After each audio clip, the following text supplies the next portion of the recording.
ప్రార్థిస్తున్నాం. తండ్రి మా దేవ, ఈ యమరపురం కాలనీలో ఉన్నటువంటి ప్రతి యవన బిడ్డ కొరకే ప్రార్థిస్తున్నాం. ప్రతి కుటుంబంలో ఉన్నటువంటి బిడ్డను ఈ సన్నిధిలో జ్ఞాపకం చేస్తున్నాం. ప్రభా, ఈ తరమును చూస్తే మేము ప్రార్థిస్తూ వచ్చినట్లుగా ఇదిగో దేవుని ఎరుగని తరముగాను దేవుని యొక్క కార్యములు గురించినటువంటి ఏమాత్రం అవగాహన ఆలోచన లేని తరముగాను ఉన్నారు. కరికరం చూపండి. దీపస్తంభంగా ఈ సంఘ సహవాసాన్ని మీరు ఏర్పాటు చేశారు. ఓ మీ చిత్తమైతే నా ప్రభా, వారి ఆలోచనలను మీరు మరస్తూ సంఘంలోనికి నడిపించమని ప్రార్థిస్తున్నాం. ఈ సంఘం ద్వారా జరిగే ప్రతి పరిచర్యను ఆ యవన బిడ్డను, ఆ కుటుంబాన్ని మీరు తాకునట్లుగా మీ ఆత్మ ద్వారా, వాక్యం ద్వారా, ఈ సేవా పరిచర్యలో ఉన్నటువంటి ప్రతి యవన బిడ్డ ద్వారా, సహోదరి ద్వారా ప్రభా, మన ముఖ్యంగా నీ సేవకుల ద్వారా మీరు దర్శించమని ప్రార్థిస్తూ ఉన్నాం. ఇప్పుడు జరుగుతున్న ఈ ప్రాంగణానికి మీ చిత్తమైతే తీసుకుని రండి ప్రభా. మీ కృప నుంచండి. మీ ఆత్మ యొక్క నా ప్రభా పరిచర్య ఈ యవన బిడ్డల్లో, ఈ కాలనీలో ప్రత్యేకించి నా ప్రభా, ఈ రోడ్ల మీద తిరుగులాడుతూ ఆ షాపుల దగ్గర కూర్చున్న వారు, ఆయా ప్రాంతాల్లో నా ప్రభా ముచ్చటిస్తున్నటువంటి ప్రతి యవన బిడ్డతో మీరు మాట్లాడమని ప్రార్థిస్తున్నాం. మీరే సంధించు. ఓ పరిచర్య జరుగుతున్నటువంటి ఈ ప్రాంతానికి నా ప్రభా మీరు సంధించి హృదయంలో హెచ్చరిక చేసినట్లుగా ఆలోచన చెప్పి నడిపించమని యేసు మా ప్రభా మీకు అప్పగిస్తూ ఉన్నాం. తండ్రి, ఈ సమయంలో మీరు మాట్లాడమని ప్రార్థిస్తూ ప్రత్యేకంగా ఈ సమయాన్ని మా యవన బిడ్డలకు దీవెన ఆశీర్వాదకరంగా చేస్తూ మీరు నా ప్రభా ఏర్పరచుకున్నటువంటి సోమన్న మీద నా ప్రభా ఆత్మ నింపుదల అభిషేకాన్ని ఇచ్చి తన నోటిని వాడిగల ఖడ్గము అని ఆత్మ ద్వారా వాక్యం ద్వారా మాతో మాట్లాడమని యేసు అత్యున్నతమైన నామములో ప్రార్థించి అడుగుచున్నాము తండ్రి. ఆమేన్. అలానే పాల్ గారు కూడా ఉన్నారు. వారు కూడా చిన్న ప్రార్థన. ఈ యవన బిడ్డలందరి కొరకు మంచి వాతావరణం, మరి కరెంటు ఇబ్బంది కూడా ఈరోజు లేకుండా ప్రభు చేశారు. అన్నిటిని బట్టి స్తుతిస్తూ మరి వీళ్ళ కొరకు వాక్య పరిచర్య కొరకు చిన్న ప్రార్థన చేస్తే సమయం మనం మరి స్వామి బ్రదర్కి ఇచ్చేద్దాం. ప్రార్థన చేస్తున్నాం. సర్వోన్నతమైన స్థలంలో దేవునికి మహిమ, ఆయనకు ఇష్టలైన మనుషులకు భూమి మీద సమాధానము కలుగుగా కానీ చెప్పిన గొప్ప దేవుడా, విజ్ఞానమైన శ్రేష్టమైన సజీవమైన శక్తివంతమైన నామంలో మీకు వందనాలు, స్తోత్రాలు సమర్పించుకుంటున్నాం. ముఖ్యమైన ధనము ప్రియులు కిరణ్ గారు ఏర్పాటు చేసినటువంటి ఈ యవనస్తుల కూడికను మీ చేతులకు అప్పగిస్తూ ఉన్నాను. ప్రతి యవన బిడ్డ మీద, ప్రతి యవనస్తురాల మీద మీ యొక్క ఆత్మను కుమరపు చేసి పెట్టమని ప్రార్థన చేస్తూ ఉన్నాను. పరిశుద్ధాత్మ దేవుడా, పాపపు ఒప్పుకోలు ఆత్మ నా ప్రభువా ఇక్కడ పనిచేయలాగిన సహాయం దయచేయండి. అలాగనే పరిశుద్ధాత్మ అభిషేకంతో నీ పిల్లలు నింపబడడానికి సహాయం దయచేయమని ప్రార్థన చేస్తా ఉన్నాను. మీ దయగలిగిన హస్తము నీ పిల్లలకు తోడుగా ఉంచమని ప్రార్థన చేస్తా ఉన్నాను. వచ్చిన ప్రతి యవన చెల్లిని, యవన తమ్ముళ్లను మీరు నిండారులుగా దీవించండి తండ్రి. ఆత్మతో నింపండి ప్రభువా. పరిశుద్ధాత్మ అభిషేకంతో నింపబడడానికి సహాయం దయచేయండి నాయనా. నీ దాసుని ముఖాంతరములలో నుంచి నా తండ్రి సూటిగా తేటగా నా ప్రభువా నీ పిల్లలతో మాట్లాడండి అయ్యా. నీ పిల్లలతో మాట్లాడినప్పుడు నా తండ్రి వారు మార్పు చెందిన వారై ఉంటారు నా తండ్రి. నాయనా నీ కృపతోడుగా ఉంచండి. మీరు మాట్లాడితే మా బ్రతుకులు మార్చబడతాయి, మా జీవితాలు మార్చబడతాయి, మా అంతరంగ స్వభావం మార్చబడుతుంది, మా బుద్ధులు మార్చబడతాయి, మా ఆలోచనలు మార్చబడతాయి, మా స్థితిగతులు మార్చబడి నీకు ఇష్టమైన బిడ్డలుగా ఉంటాం కనుక నీ కృపతోడుగా ఉంచమని నాయన దైవదాసులైనటువంటి ప్రియ అన్నని నా ప్రభు స్వామి నన్ను బహుబలముగా వాడుకోమని మీరే సమస్త మహిమ ఘనత ప్రభావంలో మీరు పొందుకుంటారని యేసుక్రీస్తు ప్రభుల వారి దివ్యనామములో వేడుకొని ప్రార్థన చేస్తా ఉన్నాము నా తండ్రి. ఆమేన్. సమయాన్ని అనుమతిస్తా ఉన్నాం.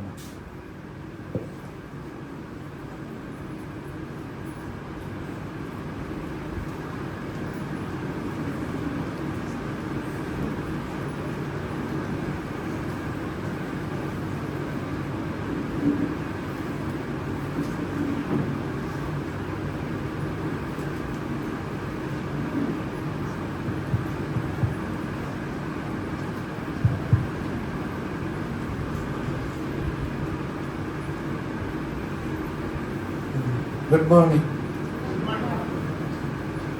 గుడ్ మార్నింగ్లా ఉంది. Good morning. ఓకే, యవనస్తులా ఉన్నారు ఇప్పుడు. ప్రభునామంలో యవన సహోదరుడికి సోదరులకు ప్రభునామంలో వందనాలు చెల్లిస్తూ ఈ 2 దినాల సంఘ క్షేమాభివృద్ధి కూడికల్లో మరి ఒక పూట యవనస్తుల కొరకు ప్రత్యేకంగా కేటాయించబడింది. అది దేవుడు యవనస్తులైన మీకు ఆయన అనుగ్రహించిన ఒక మంచి అవకాశంగా భావించి నేను ప్రభుకి స్తోత్రాలు చెల్లిస్తూ యవనస్తులైన మీతో మాట్లాడే అవకాశం మరి నాకు వచ్చింది. మరి మీరు కూడా ఈ స్థలానికి రాగలిగారు. అందుకై నేను ప్రభుకి స్తోత్రాలు చెల్లిస్తూ మనం దేవుని యొక్క వాక్యాన్ని మనం కలిసి అధ్యయనం చేస్తాం. బైబిల్లోంచి ఒక వచనం చదువుతాను. చిన్న ప్రార్థన చేశాక మన ధ్యానాన్ని మనం ఆరంభిస్తాం.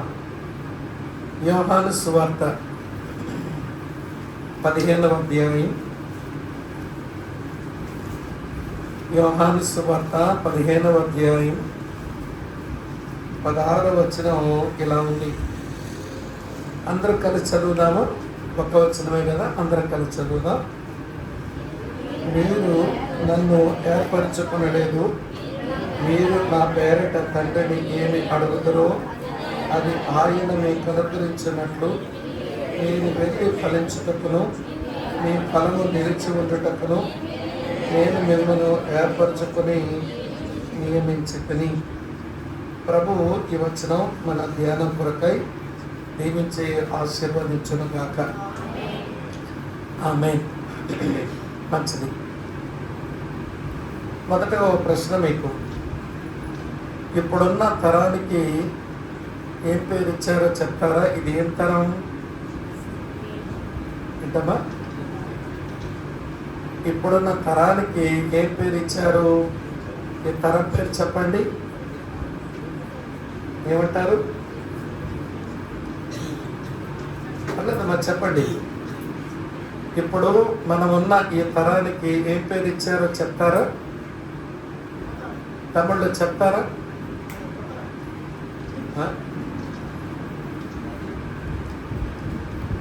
ఏంటంత మోగబోయారు న్యూజిలాండ్ వారు? చెప్పండి, ఇప్పుడున్న తరానికి ఏం పేరు ఇచ్చారో చెప్తారా? ఏ తమ్ముడు?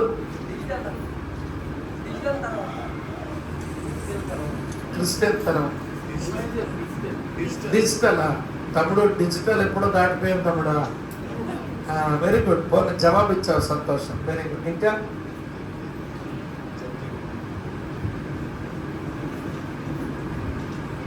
నువ్వైతే చనిపోయావు.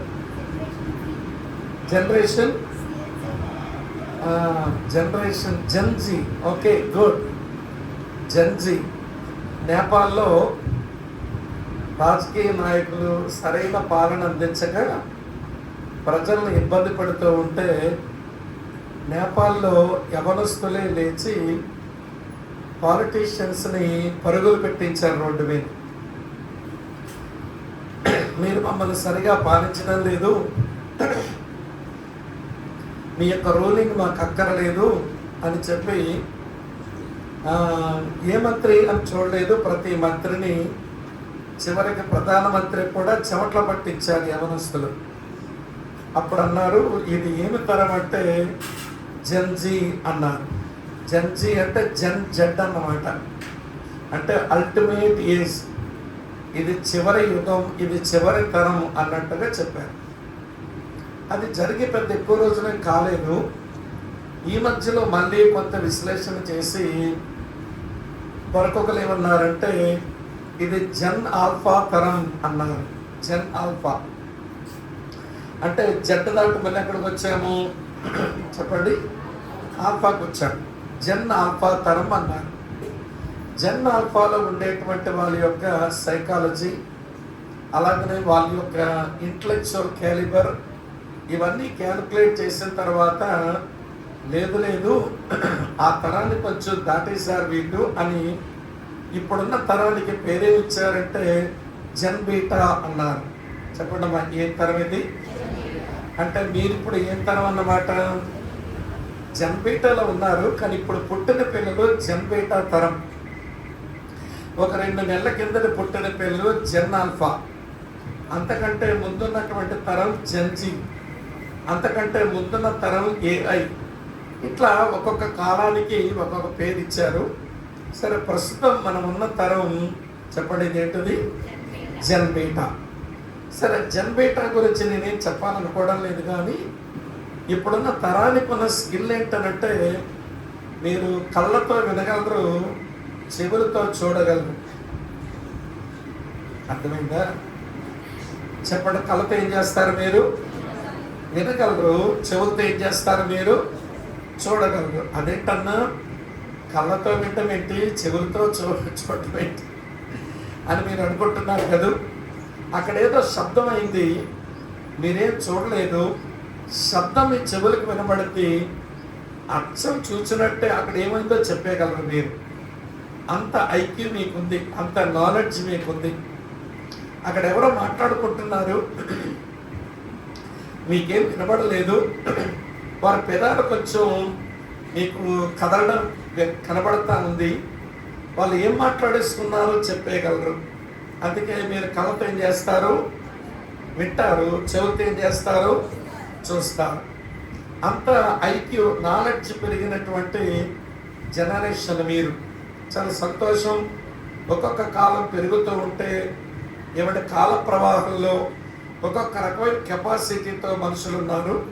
సరే, మొత్తానికి జెన్ బీటా తరంలో ఉన్న యవనస్తులైన మీరు ఇప్పుడు నా సందేశం నేనేదో ఒక్కడే మాట్లాడినట్టు చెప్పను, కానీ క్వశ్చన్ అండ్ ఆన్సర్ సెషన్ లాగా మనం ఈ సెషన్ మనం కలిగి ఉంటాం. ప్రశ్నే నేను అడుగుతాను, జవాబు కూడా నేనే చెప్తాను. కానీ తర్వాత మళ్ళీ నేను ప్రశ్న అడుగుతాను, అప్పుడు మీరు జవాబు చెప్పాలి. అలా అయితే కొంచెం జ్ఞాపకం ఉంటుందని ఈ ప్రయత్నం చేస్తున్నాను అన్నమాట. సరే, నా ఫస్ట్ క్వశ్చన్ ఏంటంటే what is the purpose of human life? మానవ జీవితం యొక్క సంకల్పం ఏమిటి? ఎందుకు దేవుడు ఒక మనుషుని సృష్టించినట్టు? సరే, ఎవరి గురించో ఎందుకులే, అసలు దేవుడు ఎందుకు నేను పుట్టించినట్టు? ఆ ఇంట్లోనే ఎందుకు పుట్టించాడు? తర్వాత ఒక సంఘ సావాసంలో నేను ఎందుకు వచ్చాడు? నీకు దేవుని మాటలు ఎందుకు వినిపించాడు? ఈరోజు యూత్ మీటింగ్ ఎందుకు నేను రప్పించాడు? అక్క ప్రార్థన చేస్తున్నప్పుడు ఎవరో బలవంతం చేత వచ్చాము అని కాకుండా దేవుడు తన ఉద్దేశంతో నన్ను ఇక్కడ తీసుకుని వచ్చాడు అన్న మనసుతో యవనస్తులు ఉండినట్లుగా చేయదేవా అని ప్రార్థన కూడా చేశాను. సో ఇప్పుడు నా క్వశ్చన్ ఏంటంటే what is the purpose of human life?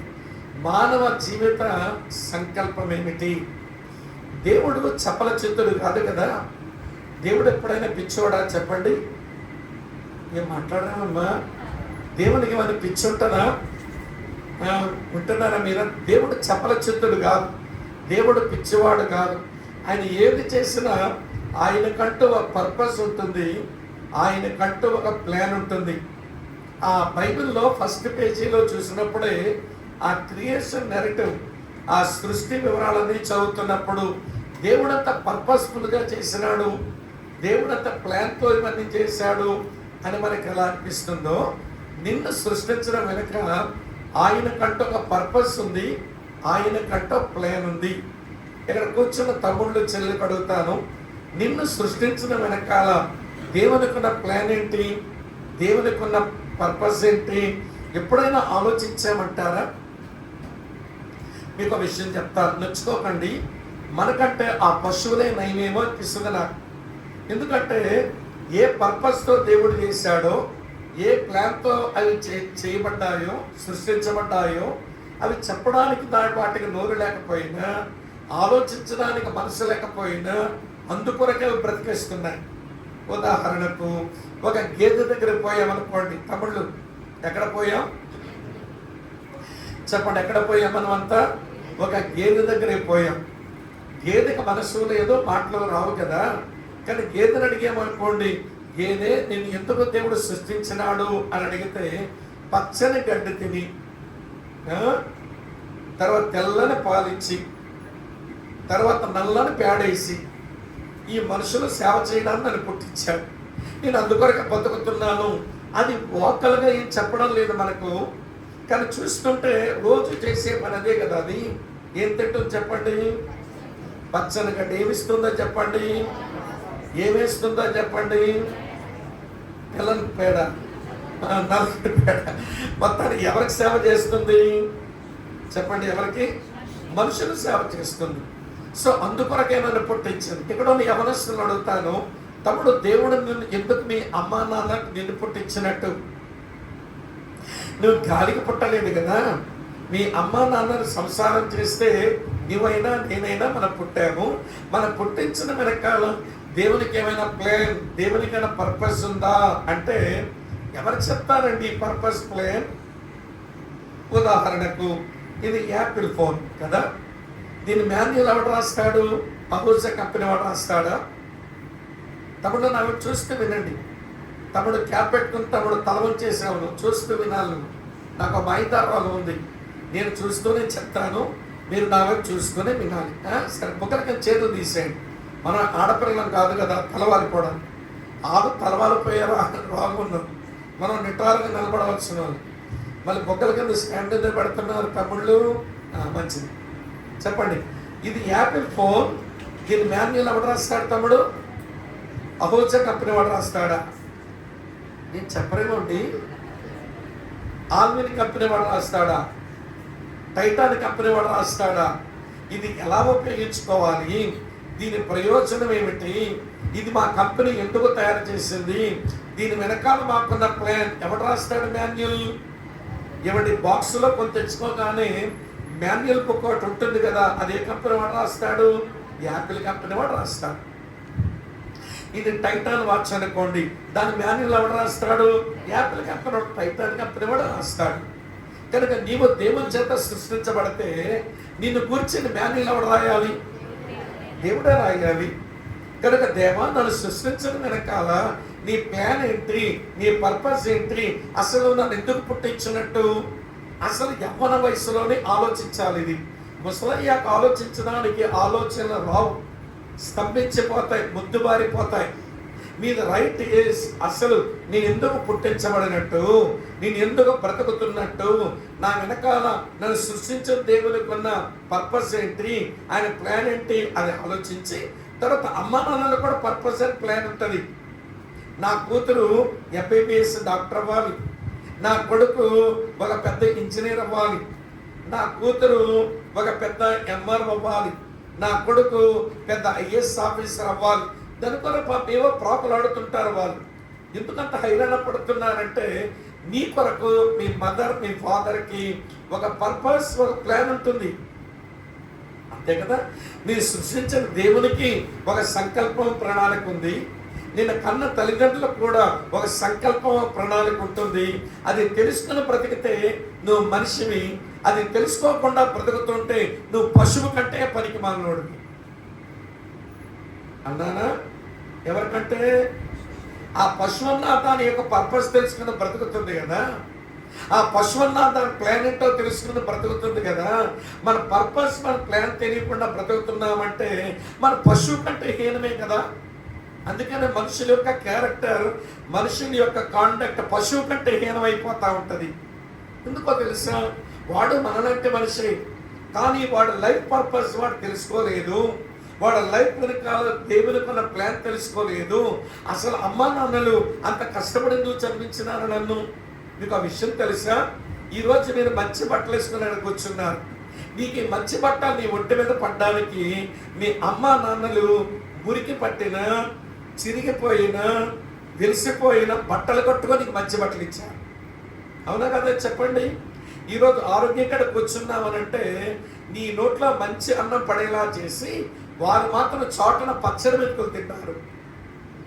ఈరోజు నువ్వు బాగా చదువుకుని ప్రయోజకుడివి, ప్రయోజకురాలు అవుతామని వాళ్ళు పట్ట చెప్పిన అక్షరం మొక్క లేక వాళ్ళు చిన్నప్పటి నుంచే పొలంలో పోయి పని చేసుకున్నారు పాపం. అసలు నువ్వు ఇంట్లో పట్టినప్పుడు సుఖంగా బ్రతకాలని వాళ్ళు ఎండనపడే పనిచేశారు, కానీ నీ నెత్తి మీద ఫ్యాన్ ఇచ్చారు, కొన్నిసార్లు మంచి ఏసీలు కూడా పెట్టించారు. నా కూతురు, నా కొడుకు కంఫర్టబుల్గా జీవించాలని. కొంతమంది కృతజ్ఞత లేని మనుషులు ఉంటారండి. అట్లీస్ట్ వారి పేరెంట్స్ పడిన కష్టాలు కూడా వారు అర్థం చేసుకోకుండా అన్గ్రేట్ఫుల్తో బ్రతికేస్తుంటారు. ఇన్గ్రాటిట్యూడ్ పీపుల్. కృతజ్ఞత లేని వాళ్ళని దేంతో పోలుస్తామని చెప్పండి మనం? ఏమంటాం? చెప్పమంటారా? విశ్వాసము లేని తమ్ముడు చెప్పాడు కుక్క అంట. అంటే కుక్క కన్నా విశ్వాసం ఉంటుంది, కానీ వీడికి విశ్వాసం లేని కుక్కేడు అంటుంటారు. కనీసం మీ పేరెంట్స్ విషయంలో కూడా విశ్వాసం లేకుండా విశ్వాసఘాతకులుగా బతికితే అలాంటి నీ బ్రతుకు పెద్ద ప్రయోజనం. నీ బ్రతుకు వల్ల నీకే ప్రయోజనం ఉండదు, నీ బ్రతుకు వల్ల పేరెంట్స్కి ప్రయోజనం ఉండదు, నీ బ్రతుకు వల్ల దేవునికి కూడా ప్రయోజనం ఉండదు.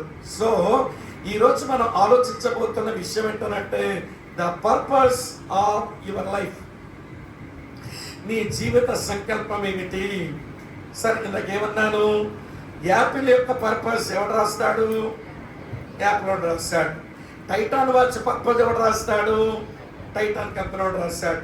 అమ్మ వింటున్నారు? అహూజా ఏమండి మైక్ పర్పస్ ఎవడు రాస్తాడు? ప్రేమమ్మ అహూజా కంపెనీ వాడు రాస్తాడు. మరి నీ జీవిత పర్పస్ ఎవడు రాస్తాడు? దేవుడా రాయాలి కదా. సో మనం చదివిన వచనం ఉంది చూడండి. ఆ వచనంలో తమిళ్ళు ఆ వచనంలో నీ జీవిత సంకల్పం రాసి ఉందన్నమాట. చదవండి ఇప్పుడు ఆ వచనం. నేను ఏ వచనాలు నేను చదవను, మీరు చదివితేనే ఎక్స్ప్లెయిన్ చేస్తున్నాను. తమ్ముళ్ళు చదవాలి, చెల్లెళ్ళు చదవాలి. చదవండి ఏంటమ్మా? ఒకటి చదివితే మిగిలిన ఆగిపోండి, లేకపోతే ఇక్కడ రేస్ కుక్కలు కొట్టుకున్నా అనుకుంటారు బయట. చెప్పండి ఇప్పుడు ఏంటో. మీరు నన్ను ఏర్పరచుకోలేదు, మీరు నా పేరిట తండ్రిని ఏమి అడుగుదరో అది ఆయన మీకు అనుగ్రహించినట్లు మీరు వెళ్ళి ఫలించుటకును మీ ఫలము నిలిచి ఉండుటకును నేను మిమ్మల్ని ఏర్పరచుకొని నియమించుకుని. అందులో ఒక మంచి మాటలు చూశారు. మీరు వెళ్ళి ఫలించుటకును మీ ఫలము నిలిచి ఉండుటకును. అంటే మానవ జీవిత సంకల్పం ఏమిటి? మానవ జీవిత రహస్యం ఏమిటి అంటే ఫలించడం. The secret of human life is fruitfulness. ఇది నా మొదటి స్టేట్మెంట్. అమ్మ వింటున్నారా? The secret of human life is fruitfulness. మానవ జీవిత రహస్యం ఏంటంటే ఫలించడమే. ఇప్పుడు తమ్ముళ్ళు చెల్లెళ్ళు అడగొచ్చు ఎట్లా అన్న, మనం ఫలించడానికి మనమేం చెట్లమా? చెట్లు కదా ఫలిస్తాయి. మనం ఫలించడం ఏంటి? దేవుడు అని పిచ్చి పట్టి రాయించినాడు ఈ వచనం? లేదు లేదు తమ్ముళ్ళు. ఇప్పుడు మీరు బైబిల్ చూడకుండా చెప్పండి. ఈ వచనం 1వ కీర్తన 2వ వచనం ఏంటో చెప్పండి.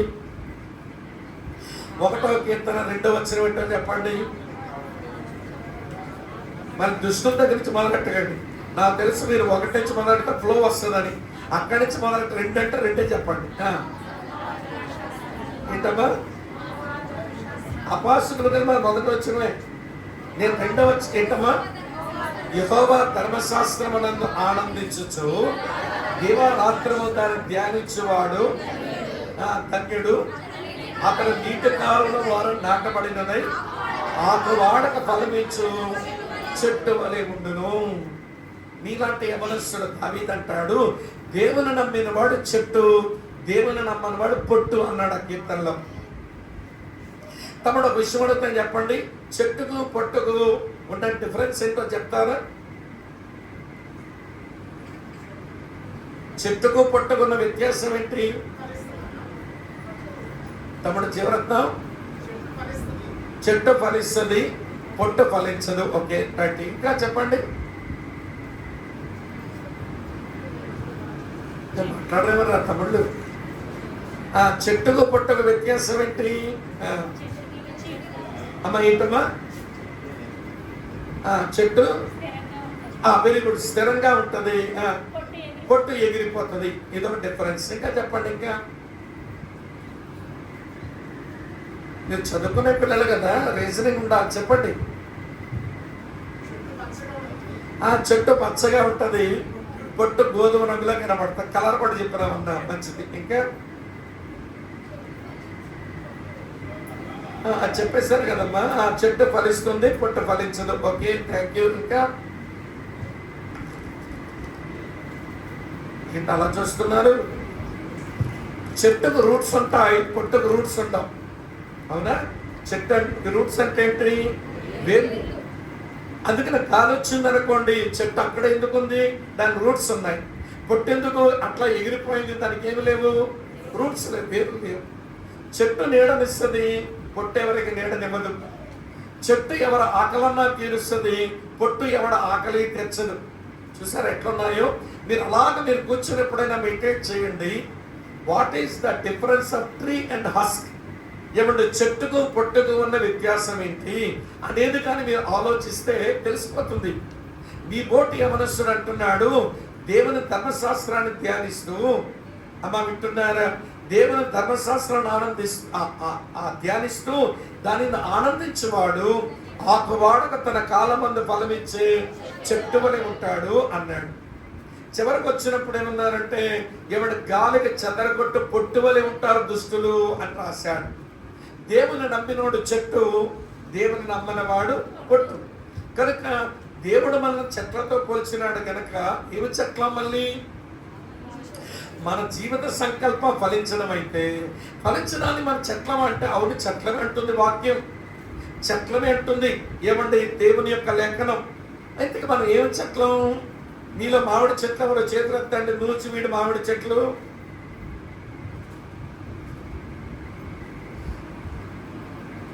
అసలు మీ నూచివీడి మామిడి పళ్ళు అంటే ఫేమస్ కదరా. అసలు ఎవడ నార్త్కే మీరు అంత ఎక్స్పోర్ట్ చేస్తారు కదా, అమ్మరగా క్వాలిటీ మామిడి పళ్ళు మీరు. చెప్పండి, ఎవడ క్వాలిటీ ఇవన్నీ నార్త్ ఇండియా పంపుతారు, సెకండ్ క్వాలిటీ థర్డ్ క్వాలిటీ మాకు తినమని మాకు అమ్ముతారు. మీరు నూజివీడు సామాన్యులా అమ్మ వింటున్నారు? చెప్పండి ఇప్పుడు, నూజివీడు మామిడి చెట్లు ఎన్ని ఉన్నాయి ఇక్కడ? ఓకే, లేనట్టున్నాయి. అమ్మ వింటున్నారా? సరే వినండి, కృష్ణా జిల్లా సపోటా చెట్లు, హిమాచల్ యాపిల్ చెట్లు ఎక్కడ? వినండి వినండి, ఫిజికల్ ట్రీస్, భౌతికమైన చెట్లు భౌతికమైన ఫలాలు ఫలిస్తాయి. కానీ దేవుడు మనలను భౌతికమైన చెట్లు అనలేదు. దేవుడు మనలను స్పిరిచువల్ ట్రీస్, ఆధ్యాత్మిక చెట్లు. మనం ఫలించవలసినవన్నీ ఆధ్యాత్మికమైనటువంటి ఫలాలేనంట. లిస్ట్ అవుట్ చేస్తారా? జాగ్రత్తగా చెప్తాను, వరుసగా లిస్ట్ అవుట్ చేయండి. వరుసగా లిస్ట్ అవుట్ చేయని చూపిస్తాను. మత్తయి సువార్త 3వ అధ్యాయం. తమ్ముళ్ళు కూడా చదవాలి, ఆడపిల్లలే కాదు, తమ్ముళ్ళు కూడా చదవండి. వరుసగా కొన్ని ఫ్రూట్స్ మీకు చూపిస్తాను. మత్తయి సువార్త 3వ అధ్యాయం చదవండి తమ్ముడు, 7వ వచనం. మత్తయి 3:7 ఏమి రాస్తుంది? అతని పరిసయ్యుల్లోను సద్దూకయ్యుల్లోను అనేకులు బాప్తిసం పొందవచ్చును చూచి, సర్ప సంతానమా, రాబో ఉగ్రతను తప్పించుకున్నటకు నీకు బుద్ధి చెప్పిన వాడెవడు? మారు మనసుకు తగిన ఫలము ఫలించండి. Fruit of repentance. తమిళ వింటున్నారు? చెప్పండి తమ్ముడు, ఏంటి ఫలం పేరు? మారు మనసుకు తగిన ఫలం. అంటే దేవుని మీద నీకు విశ్వాసం వచ్చినప్పుడు, నీ పాపాల విషయమై పశ్చాత్తాపం కలిగినప్పుడు, ఈ 2 ఎక్స్పీరియన్సెస్ నీకు వస్తే రిపెంటెన్స్ వచ్చినట్టు లెక్క. ఆ మారు మనసు వచ్చినప్పుడు దానికి తగిన జీవితం వస్తుంది. దాని మారు మనసుగా తగిన ఫలం అన్నారు. తమ్ముడు నోట్ చేసుకున్నామా? తమ్ముడు పెద్ద లేదా క్యాప్ పెట్టుకున్న తమ్ముడు, ఎవరైనా తమ్ముడు పెన్ ఇవ్వండి. మా పెద్దోళ్ళు పెన్ ఇచ్చేసేయండి. ఇక్కడ మీరు రాయిపోయినా పర్లేదు, తమ్ముడు రాసుకోవాలి. పక్వలైనా ఇస్తున్నాడు తమ్ముడు, అప్పుడప్పుడు పెన్ తీసుకుంటే. చెప్పండి, మొదటి ఫలం పేరేంటి? Fruit of repentance. అది గుర్తుపెట్టుకోండి. తర్వాత రెండో చూపిస్తాను రండి. రోమీలకు రాసిన పత్రిక 6వ అధ్యాయం. రోమీలకు రాసిన పత్రిక 6వ అధ్యాయం చదవండి. మంచి వచనం ఎట్లుందో 22వ వచనం చూస్తారా? అయినను ఇప్పుడు విమోచింపబడి దేవునికి దాసులైనందున పరిశుద్ధత కలుగుటే మీకు ఫలం. Fruit of holiness. పరిశుద్ధత అనేది రెండవ ఫలం. మళ్ళీ అడుగుతానని చెప్పానుగా, అందుకే రాసుకోమంటున్నాను అన్నమాట. ఎవరు రాయకపోయినా నాకు కనబడుతుంది, మళ్ళీ రాయమని కోరుతాను కూడా. మొదటి ఫలం పేరేంటట? Fruit of repentance. రెండో ఫలం పేరేంటట? Fruit of holiness. Very good, చాలా బాగా చెప్పారు. మరొక కొన్ని సంగతి చూద్దాం. గలతీయులకు రాసిన పత్రిక 5:22 చదవండి. గలతీయులకు రాసిన పత్రిక 5వ అధ్యాయం 22వ వచనం. చాలమ్మా. అయితే ఆత్మ ఫలం ఏమనగా ఫ్రూట్ ఆఫ్ ద స్పిరిట్. అది మూడోది ఏంటిది? Fruit of the spirit. 3 వచ్చినాయి. కొంచెం పక్కకు రండి. ఎఫెసీయులకు రాసిన పత్రిక 5వ అధ్యాయం 9వ వచనం చూడండి. వెలుగు ఫలము సమస్త విధములైన మంచితనం. ఆగ్రచెల్లి అక్కడ ఉన్న ఫలం పేరు ఏంటంటే ఫ్రూట్ ఆఫ్ ద లైట్. వెలుగు ఫలం. చూడండి ఎన్ని వచ్చాయి ఇప్పుడు? ఎన్ని వచ్చాయి చెప్పండి? 4 వచ్చినాయి కదా. కొంచెం ఫిలిప్పీలకు రాసిన పత్రిక తెరవండి, 1 పేజీ తిప్పండి. 1వ అధ్యాయం 9వ వచనం చదువుతారా? ఏం రాస్తుందో?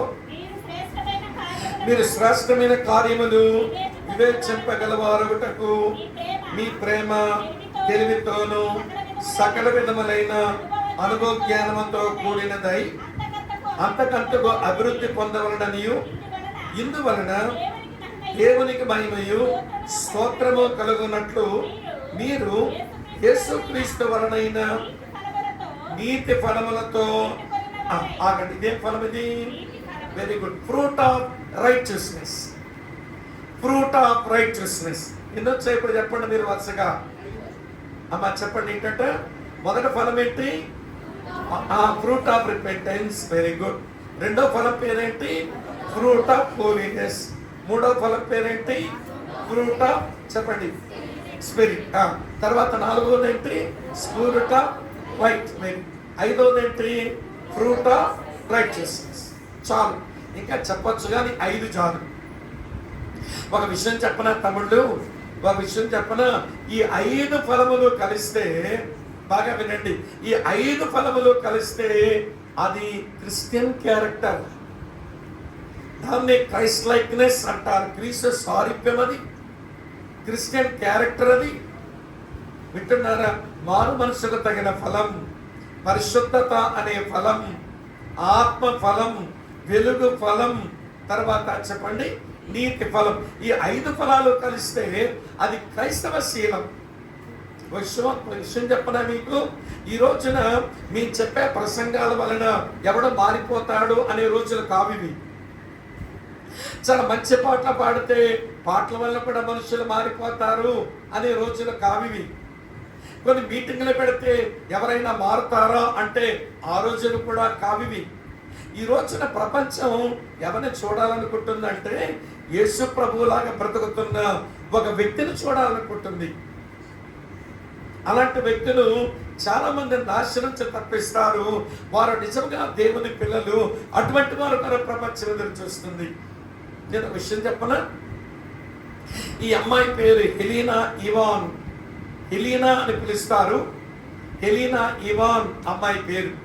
ఒక యూనివర్సిటీలో ఆ పిల్ల చదవడానికి వచ్చినప్పుడు అమ్మాయి యొక్క పోస్టర్ చూస్తున్నప్పుడు స్టూడెంట్స్ అంత అనుకున్నారట, అసలు మన యూనివర్సిటీలో వాష్రూమ్ శుభ్రం చేయడానికి, టాయిలెట్ శుభ్రం చేయడానికి వచ్చిన స్కావెంజర్ పిల్ల అనుకున్నారట.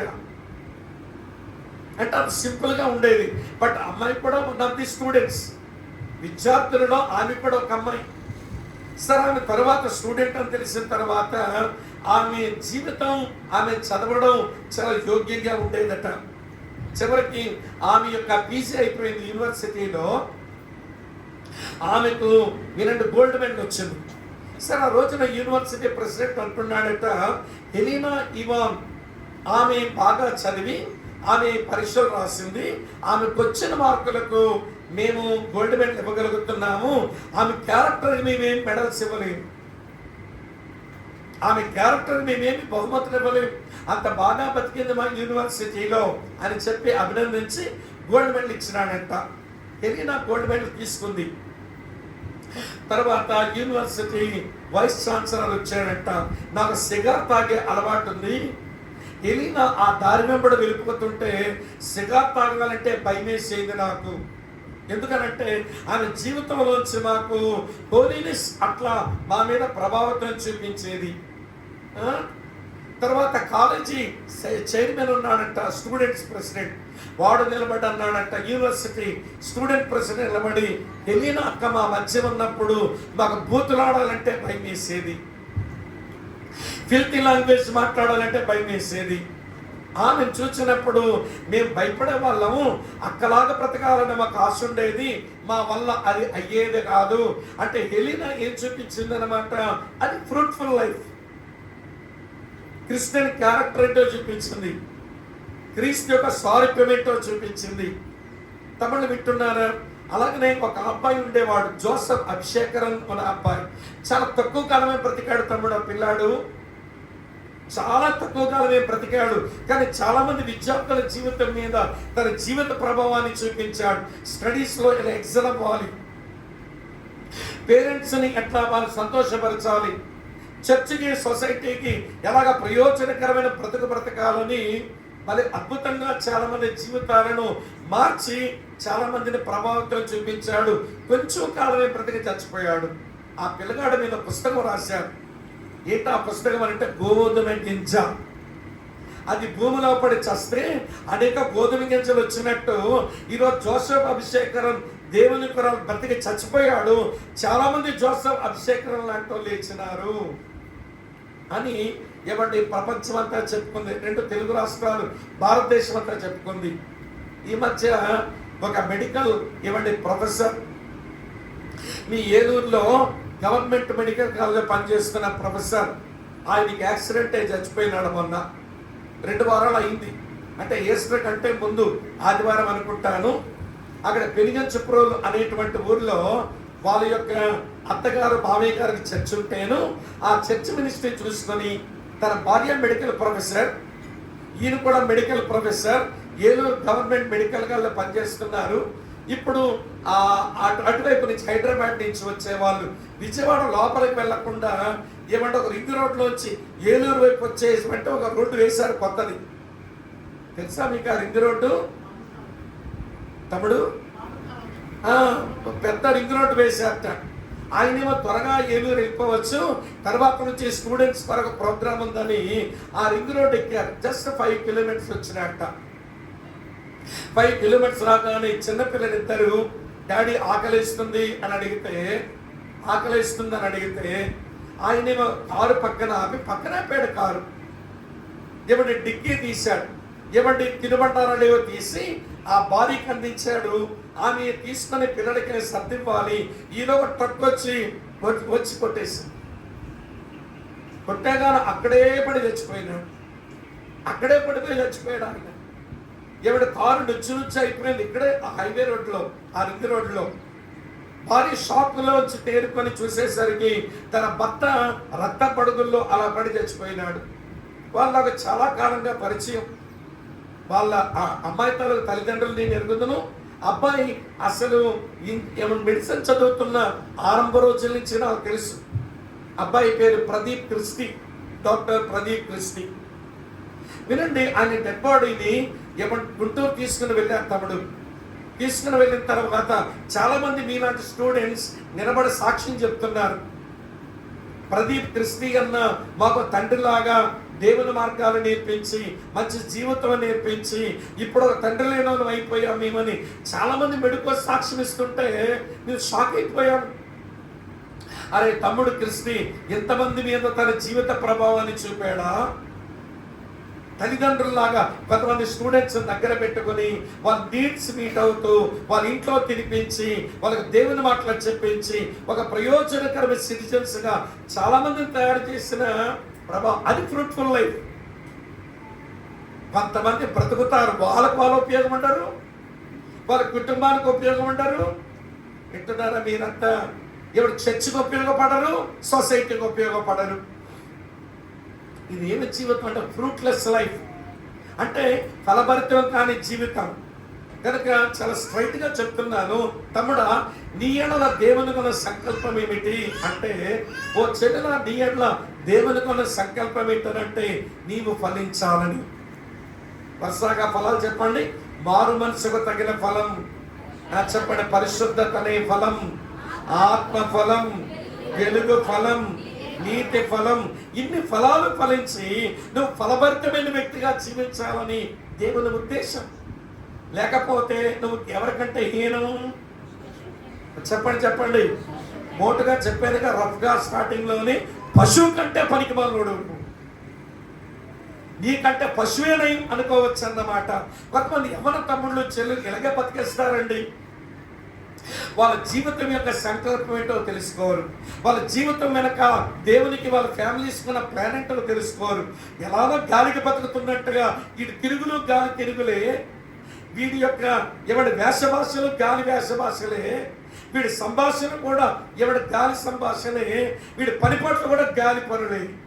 చివరికి ప్రియులారా చచ్చిన వీడిదొక బతుకు అని అమ్మా నాన్న ముందు ఎవరైనా అంటే పాపం కన్న తల్లిదండ్రుల గుండెలు పగిలిపోతాయి. అరే నా కొడుకు గురించి ఎంతలా అంటున్నారు అని. అమ్మ వింటున్నారా? నేను చెప్పే విషయం అర్థమవుతుందా? నేను ఒకసారి సామర్లకోటలో ఒక మీటింగ్లో వాక్యం చెప్పడానికి పిలువబడ్డా. నన్ను ఒక ఇంటికి తీసుకుని వెళితే అమ్మ వింటున్నారా, వాళ్ళ అబ్బాయికి రీసెంట్గా యాక్సిడెంట్ అయిందంట. పెద్ద ఫ్లెక్సీ పెట్టారు, వాడి మీద ఏమో రాతలు రాసి. అన్ని రాతలు చదివాక ఇది ఎంత మంచి బాగా బతికాడో, అసలు వీడి మీద ఎంత మంచి రాతలు రాశారు అని అనుకున్నాను నేను.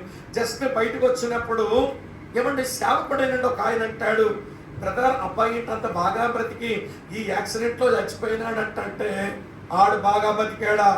మరి చెప్పావన్నా నీవు, ఆడు సమాచారం చేడపుడుగా అంటాడు అన్నాడు. ఆడు కలిగి ఉన్నటువంటి అలాంటి బండి పని ఇవ్వడం తల్లిదండ్రులు తప్పు. ఏమంటే ఖరీదైనటువంటి ఏమంటే రాజదూత బండి కొనిచ్చారట. దాని మీద విపరీతమైన స్పీడ్గా వెళ్ళిపోతే ఏమంటే కాకినాడ నుంచి వస్తున్న మెడికల్ డాక్టర్ అమ్మ కారు డాష్ ఇచ్చాడట. పాప డాక్టర్ అమ్మ చచ్చింది, ఈడు చచ్చాడు, కారిటో తుల్లింది, బండి ఏమన్నా ముక్కలు అయిపోయింది. ఆడు గాలికి తిరిగినోడన్నా, ఆడు చచ్చాక మంచి మాటలు రాశారు కానీ ఆడు బతుకు అంత అసహ్యమైన బ్రతుకు చెప్పలేము. ఈ సామర్లకోటలో ఒక ఆడపిల్లైనా చెప్పమన్నాడు మంచి బతుకు బతికాడని. ఆడపిల్లలు ఏడిపిస్తూ తిరుగుతాడు. వాడి యొక్క వేషం, వాడి యొక్క భాష, వాడి యొక్క ఆలోచనలు, వాడి యొక్క పనులు చీడపురుగన్న వాడు సమాజానికి చిచి వాడు మంచోడు అంటారేంటన్నా అన్నాడు. అదేంటి బ్రదర్ మన అంత బాగా రాశారు, అంత మంచి పిల్లాడు చచ్చిపోయాడు ఏంటని నేను అనుకున్నానంటే పాప తల్లిదండ్రులు నొప్పించుకుంటామని ఎవడో రాసి పెట్టాడన్నా. ఆడు బతికేదినోడు ఎవడో ఆడి గురించి మంచి చెప్పరు. I'm sorry to say this. ఇన్ని మాటలు కఠినంగా ఎందుకు చెప్తున్నానంటే ఒకే ఒక్క జీవితం తమ్ముడు, నీకు 10 జీవితాలు లేవు. ఒకే ఒక్క జీవితం చెల్లెలా, నీకు 10 జీవితాలు లేవు. దేవుడు ఎందుకొరకు పుట్టించాడో, అమ్మా నాన్నలు ఎందుకొరకు నేను కనిపించినారో, ఆ పర్పస్ నెరవేర్చడానికి నువ్వు కొంచెమైనా ఆరాటపడితే బాగుంటుంది. అమ్మ అర్థమవుతుంది నేను చెప్పే మాట. ఇప్పుడు ఆశ్రమండి, మానవ జీవిత సంకల్పం ఏమో ఒకలా మాట్లాడారు, మీలో మాట్లాడరే కాబట్టి చెప్పండి. What is the purpose of human life? Is fruitfulness. ఎవడు ఫలించడమే మానవ జీవిత రహస్యం. రెండో తలపుకి వెళ్దాం. సరే, ఫలించడం రహస్యం ఏంటి? ఎలాగుంటే ఫలిస్తాం?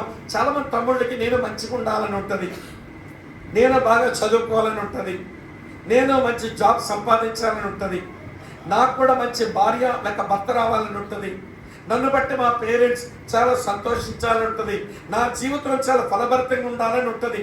ఆశ ఉంటే అయిపోతుంది కదా. ఇప్పుడు చెప్తాను వినండి.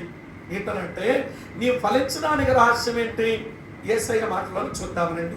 యోహాను సువార్త 15:4 చూడండి ఏం రాసిందో. యోహాను 15:4. మగపిల్లలు కూడా చదవాలి తమ్ముడు, ఆడాలే కాదు. మగాళ్ళ పరువులు తీసేకంటారా బాబు. చదవండి 15:4 చదవండి. ఏముందో? నా యందు నిలిచి ఉండండి, మీ యందు నేనును నిలిచి ఉండొచ్చా. మీరు ఫలించాలని అంటే నా యందు నిలిచి ఉండండి. అంటే the secret of fruitfulness is abiding. అంతే. ఫలించుట రహస్యం ఏమిటంటే నిలిచి ఉండడం. ఎవరిలో నిలిచి ఉండాలట? యేసులో నిలిచి ఉండాలి. యేసయ్య అన్నాడు, నేను నిజమైన ద్రాక్షావల్లిని, నా తండ్రి వ్యవసాయకుడు, మీరు తీగలు అన్నాడు. చెప్పండి. తండ్రి ఎవరంట? మాట్లాడుతున్నాడు తమ్ముడు, ఫ్రీగా మాట్లాడండి బాబు, ఏమి ఇబ్బంది లేదు. పరలోకమంత తండ్రి ఎవరంట? వ్యవసాయదారుడు. యేసు ఎవరంట? ద్రాక్షావల్లి. మనం ఎవరమంట? తీగలం. ఏం తీగలం అంటారు? మామూలు ద్రాక్ష తీగలం కాదు, మనం అడవి ద్రాక్ష తీగలం. చెప్పండి చెప్పండి, ఏ ద్రాక్ష తీగలు? అడవి ద్రాక్ష తీగలకు సేద్యం చేసేవాడు ఉండడు గనక, ఒక వ్యవసాయదారుడు ఉండడు గనక, ఒక తోటమాలి ఉండడు గనక ఇవి అడ్డదిడ్డంగా పెరుగుతుంటాయి. కొంతమంది యవనస్తుల జీవితాలు ఎవడు సేద్యం చేసినోడు లేక, వ్యవసాయదారుడు అటోడు లేక, వింటున్న తోటమాలి లాంటోడు లేక మళ్ళీ అడ్డదిడ్డంగా బతికేస్తుంటారు.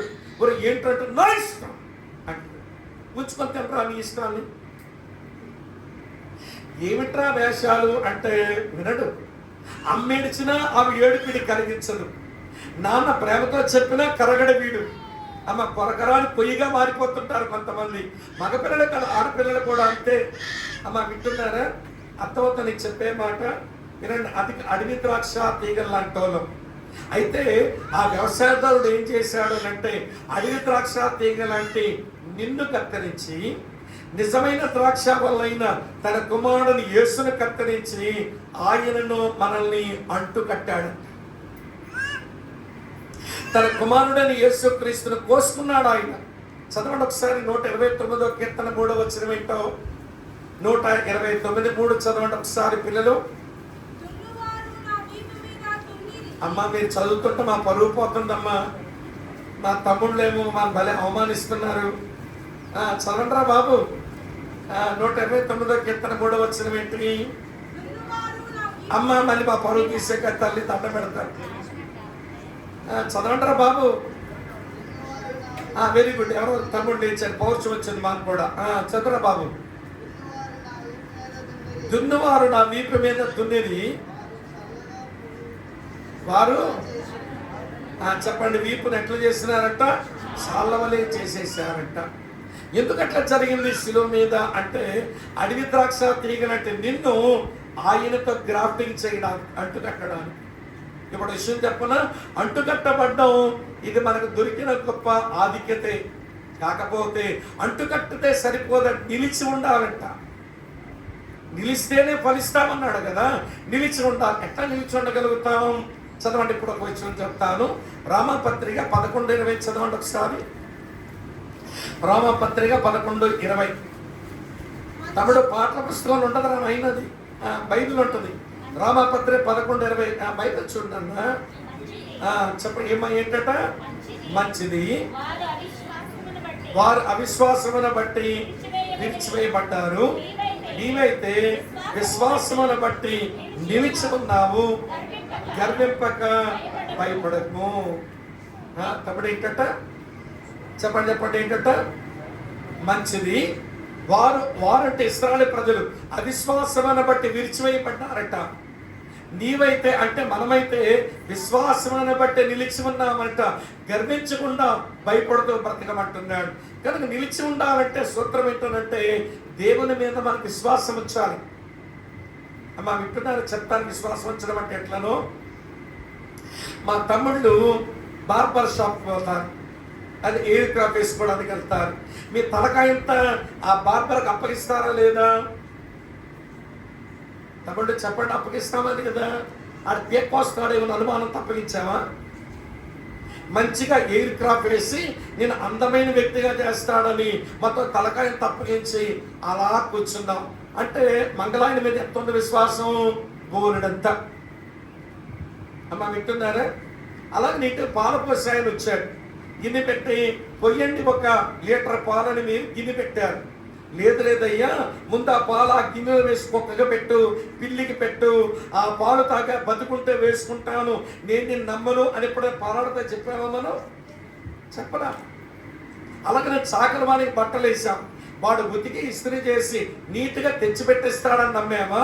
లేకపోతే కాల్ చేస్తాడు, లేకపోతే పాడు చేస్తాడు అన్న అవిశ్వాసంతో ఇచ్చామా? చెప్పండి నాకు. విశ్వాసంతో ఇచ్చాం.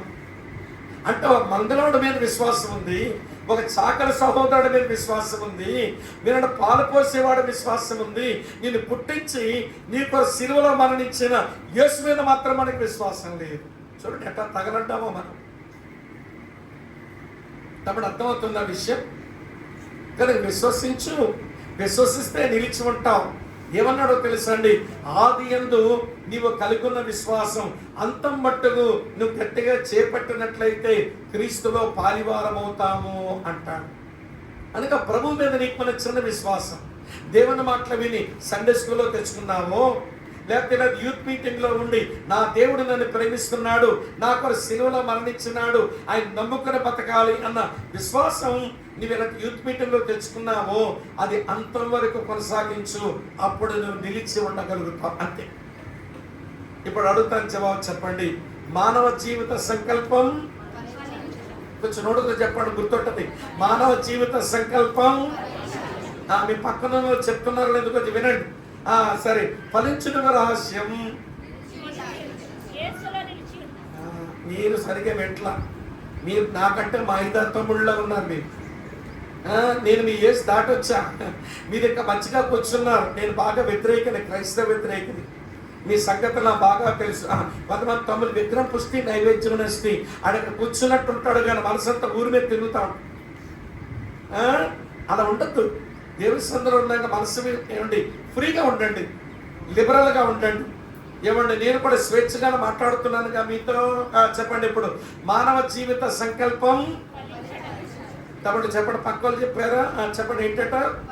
మానవ జీవిత సంకల్పం. ఆడ మొగ చూసి వింటాము ఒకసారి, ఒక్కొక్కరు పక్కన మొగ చూసి వినండి. మానవ జీవిత సంకల్పం. మాట్లాడు, చెప్పరా అనండి ఒకసారి. తమ్ముళ్ళు ఆడ చెప్పకపోతే చెప్పవే అని చెప్పండి. మళ్ళీ అడుగుతాను, చెప్పండి. మానవ జీవిత సంకల్పం. మొగ చూసి వినండి బాబు, మీ దండ పెడతా. పక్కన మొగ చూసి వినండి. మానవ జీవిత సంకల్పం. నువ్వు అటు చూస్తున్నావు చెల్లి, చెల్లి అక్కువే చూడు. మళ్ళీ అడుగుతారు, మానవ జీవిత సంకల్పం. ఎవరో చూసి చెప్పారు? పక్కలు చూసా తమ్ముడు, వెరీ గుడ్. సరే, ఫలించుటకు రహస్యం. చెప్పండి చెప్పండి. నిలిచి ఉండుట. ఏమంటే విని, మానవ జీవిత సంకల్పం ఫలించడం, ఫలించుటకు రహస్యం నిలిచి ఉండడం. మూడో సంగతి చెప్తాను రండి. మూడో సంగతి ఏంటంటే, నిలిచి ఉండడానికి రహస్యం ఏంటి? What is the secret of abiding? అమ్మ విన్న, నిలిచి ఉండడానికి రహస్యం ఏంటి? చదవండి తమ్ముడు ఒకసారి. యోహాను సువార్త 15వ అధ్యాయంలో వచ్చి చదువుతారు. ఈ మంచి 9వ అధ్యాయం చదవండి. 15:9. యోహాను సువార్త 15:9 చదవండి. తండ్రి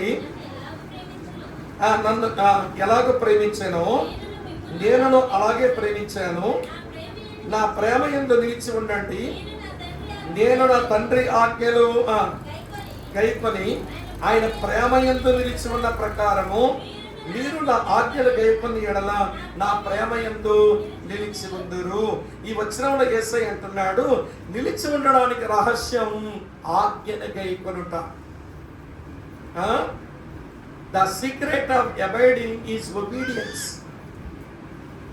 వినండి, మళ్ళీ చెప్తాను. The secret of abiding is obedience.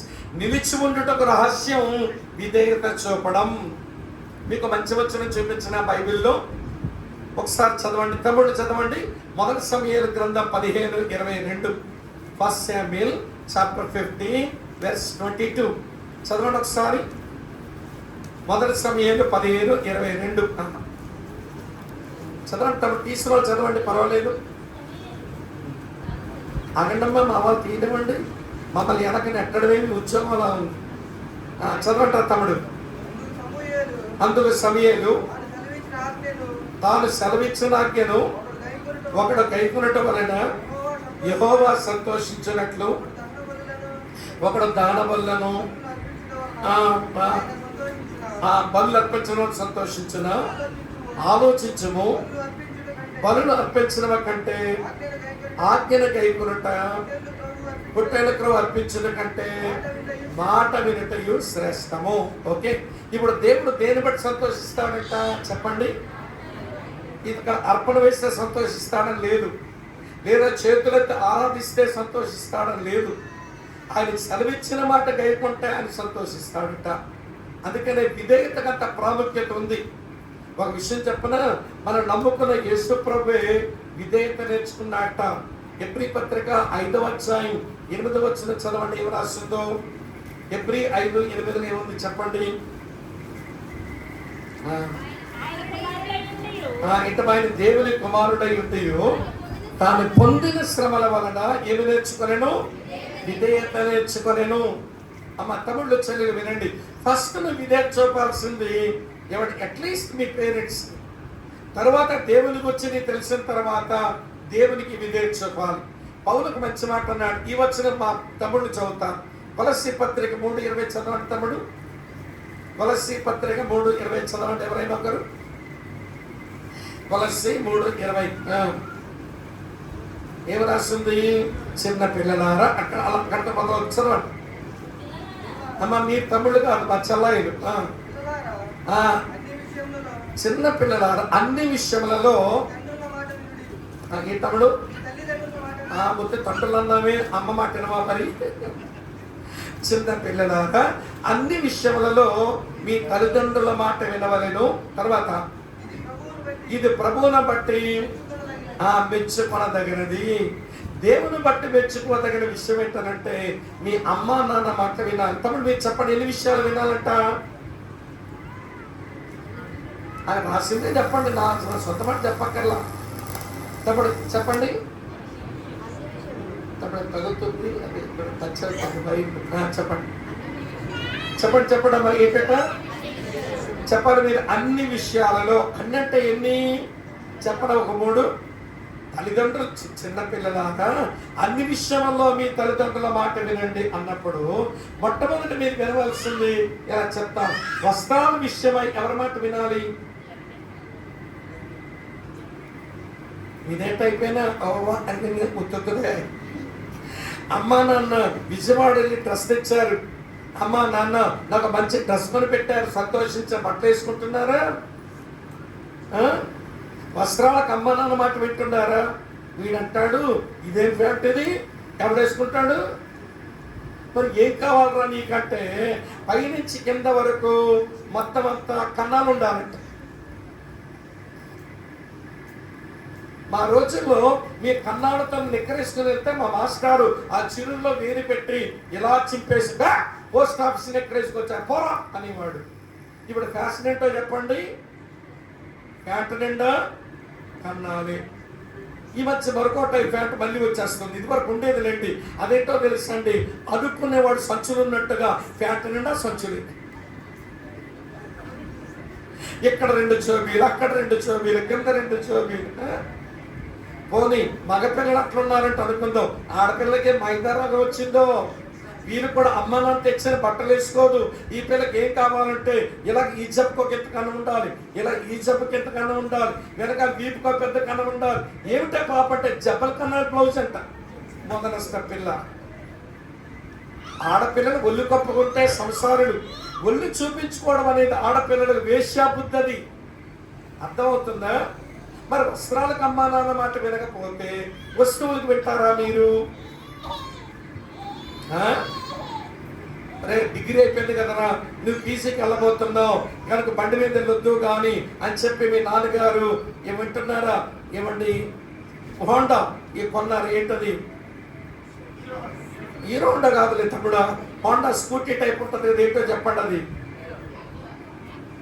అసలు ఏం తమ్ముడురా మీరు? పలిపేలు కూడా తెలియదు మీరు. చెప్పండి. హీరో హోండా వేర్లండి. చెప్పండి, హోండాలో ఉంటుంది స్కూటీ టైప్. తమ్ముడు హోండా డియోనా? అది మళ్ళీ బైక్ కాదు బ్రదర్, స్కూటీ టైప్ ఉంటుంది కదా పిల్లలకి. కరెక్టే చెప్పాము. మా యాక్టివా మా తమ్ముడి కంటే నువ్వేనయ్యో. సరే హోండా యాక్టివా కొనిచ్చారు నాన్నగారు. ఈయనంటాడు ఎవడకు కావాలి బండి?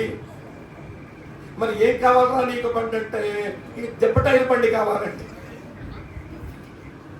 ఎంత ఉండాలి? టైరు ఇంత ఉండాలి. అది ఆయిల్ కన్జంప్షన్ కూడా ఏం రాదు.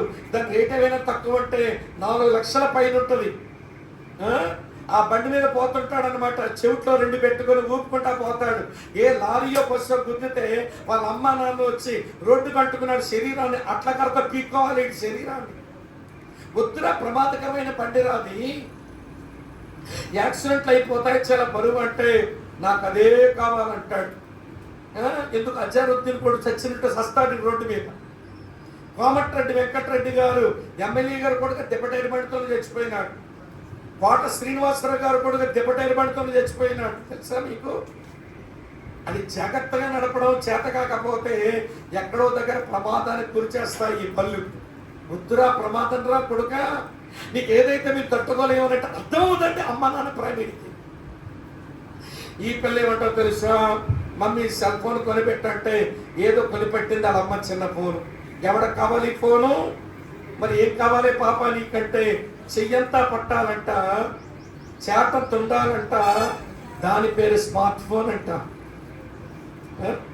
సరే, ఈ రోజుల్లో పీడిఎఫ్ ఫైల్స్ పీపీటీలు వచ్చేస్తున్నాయి కాబట్టి చదువుకోవడానికి వాడుకుంటే నేను తప్పబడ్డం లేదు, కానీ అనవసరమని చూసుకోవడానికి ఎందుకో ఈ చేతంత ఫోన్లు మనకి. పాపా నేను కొనలేని, అది ఎక్కడ 30,000 40,000 ఉంది, 10,000 కొని పెడతానంటే మా ఫ్రెండ్ వాళ్ళ అమ్మ అయితే అంటది. అంటే మా అమ్మ నువ్వు సరైన అమ్మవు కాదు, మా ఫ్రెండ్ వాళ్ళ అమ్మే సరైన అమ్మని పోటీ పడుతుందన్నమాట. అర్థమవుతుంది నేను చెప్పే మాట. వస్త్రాలకు అమ్మానా అన్నమాట వినవు, వస్తువులకు అమ్మానా అన్నమాట వినవు, మరి వివాహానికి ఏం వింటావు చెప్పు నాకు.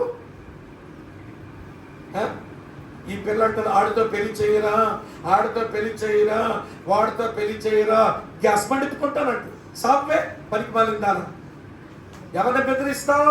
గ్యాస్ బండ్ ఎత్తుకొని చచ్చుద్దంట ఆడితో పెళ్లి చేయకపోతే. ఈడంటాడు దాంతో నా పెళ్లి చేయరా, దాంతో పెళ్లి చేయరా, పోలీస్ స్టేషన్కి వెళ్ళి చేసుకుంటాడట. బతుకున్నప్పుడు అమ్మా బాబని చంపుతాడు వీడు, దుర్మార్గుడు, పనికి మాలినోడు. బతుకున్నప్పుడు అమ్మ నన్ను చంపేస్తాడంట, పోలీస్ స్టేషన్కి వెళ్ళి చేసుకుంటాడంట వీడు. తమ్ముడా ఇది నీతి కాదురా అంటే ఎవడ మాట ఎక్కదండి. తమ్ముడు ఒక విషయం చెప్పనా, ఈరోజు యవనస్తులంతా ఒక బండి ఎక్కుతున్నారు. మీ బండి నెంబర్ చెప్తాను వినండి. తమ్ముడు చెప్పనా మీ బండి నెంబర్ ఏంటో? 143. 143 ఏంటి పాప, మా తరానికి తెలియదు, వాళ్ళకే తెలియదు పెద్దోళ్ళకి. మీ తరానికి 143 అంటే చెప్పనా? 1 అంటే ఐ అంట, 4 అంటే LOV అంట, 3 అంటే YOI అంట. పాప ఈ పిల్ల ఫోన్ 143 రాగానే అలా అమ్మనుకుంటుంది.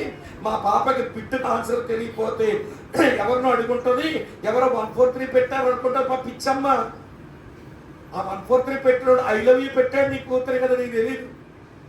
ఈ పిల్ల రిప్లై ఇచ్చింది, ఏంటో పెట్టేది ఈ పిల్ల రిప్లై 1432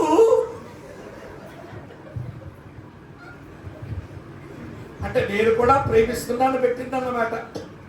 ఇక పెద్ద తరానికి అది తెలియదు. తమ్ముడు మీకు మంచి గుడ్ న్యూస్ చెప్తాను వినండి. ఈ రోజు నేను 143 బండి ఎక్కితే రేపు 108లో వచ్చి గవర్నమెంట్ హాస్పిటల్లో జాయిన్ అవుతారు. పడద మీ ఇద్దరికి తన్నుకుంటారు మీరు. ఏమండి, ఆకర్షణలు బాగున్నప్పుడు వ్యామోహానికి ఆకర్షణలకు దగ్గర అవుతారు, కానీ పెళ్ళైపోయిన తర్వాత ఓరి బాబా మీరు పడే తెప్పలు ఇన్ని కేసులు చెప్పగలను నేను. దేవుని వాక్యానుసారంగా అమ్మా నాన్న తీసుకెళ్ళినప్పుడు పెళ్లి చూపుల్లో ఇష్టాలు పుట్టనివ్వండి, ఇష్టాలు అయిన తర్వాత పెళ్లి జరగనివ్వండి, పెళ్ళి అయిపోయిన తర్వాత ప్రేమలు పుట్టనివ్వండి. ప్రేమ 3rd స్టేజ్లో ఉండాలి. సైతాన్ దాన్ని ఇట్లా తిరిగేసి ఏమన్నాడో తెలుసా, ముందు ప్రేమ, తర్వాత పెళ్ళి, తర్వాత ఇష్టాలు పుట్టించుకోండి. ఏ పుడతాయి ఇష్టాలు? బాగా చట్టా పట్టాలు వేసుకొని తిరిగారుగా, ఒకరి మీద ఒకరికి ఇష్టమే ఉంటుంది. ఇప్పుడు పెళ్లి చేసుకునేక ఇష్టాలు పుట్టడం మాటేమో కానీ మనం ప్రేమించుకున్నామని పెళ్లి చేయమని మీ ఇంట్లో అడిగితే మీ యొక్క అమ్మేంటి నా గురించి అంటది బిడ్డ.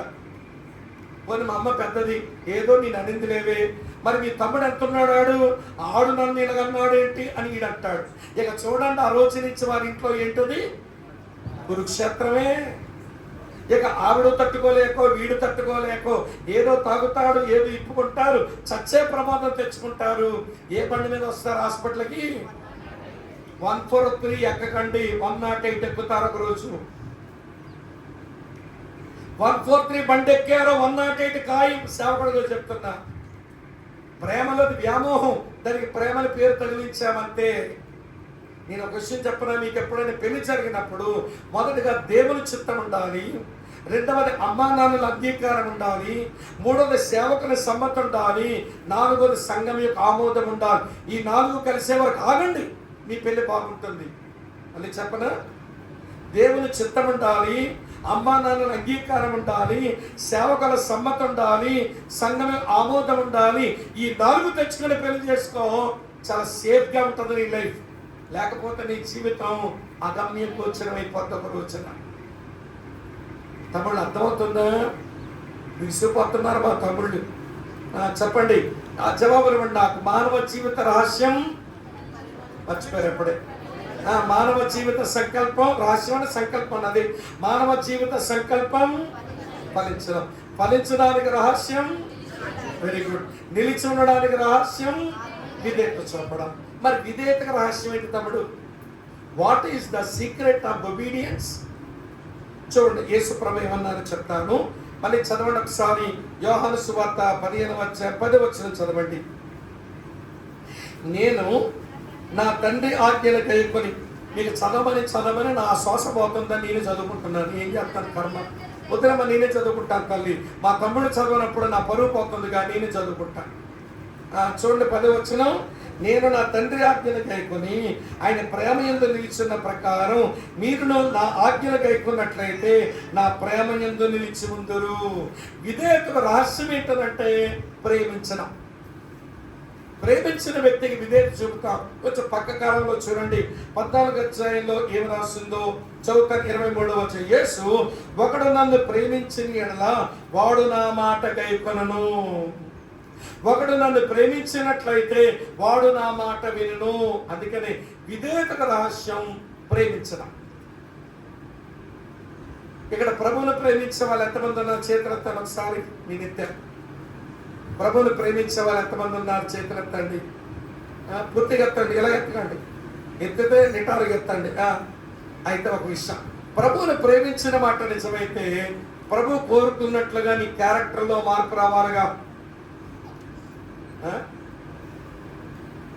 అంతేనమ్మా? Love commitment leads us to character changing. Love commitment leads us to character changing. మనం ఎవరినైతే ప్రేమిస్తామో ఆ ప్రేమించిన వ్యక్తి కొరకు మన ప్రవర్తన మార్చుకుంటాం. అమ్మ వింటున్నారు? నా పెళ్లి కాక ముందు నా ఎయిర్ క్రాఫ్ట్ ఇలా లేదు. ఎట్లా ఉండేదంటే ఇక్కడ పాపిడి తీసి ఇట్లా దువ్వుకొని ముందుకు పక్కు తీసి ఇట్లా అనేవాడిని అనమాట. పెళ్ళి అయిపోయిన తర్వాత నా భార్య అంది, ఏంటి ఆడపిల్లల మధ్యలో పాపిడి తీశారు మీరు, మళ్ళీ ముందు చుట్టేసేలా ఎగరేస్తున్నారేంటి, నాకు నచ్చలేదు అంది. పెట్టినారా లేదా మీరు? కాబట్టి ఇప్పుడు ఏం చేయడం మొదలు పెట్టాను అంటే, ఆలకిస్తున్నారా మీరంతా? వినండి, ఇక మొత్తం వెనక్కి దూకోవడం మొదలు పెట్టా. ఎవరి గురించి? నేను ప్రేమించే నా భార్య గురించి. నా పెళ్లి కాక మునుపు నాకు నాన్ వెజిటేరియన్ అలవాటు లేదు. చిన్నప్పటి నుంచి నేను వెజిటేరియన్ని, కానీ నాన్ వెజిటేరియన్ నాకు అలవాటు లేదు. యేసు ప్రభువుని నమ్మాక మీరంతా నాకు మొక్క పరిచయం చేశారు. అర్థమైందా?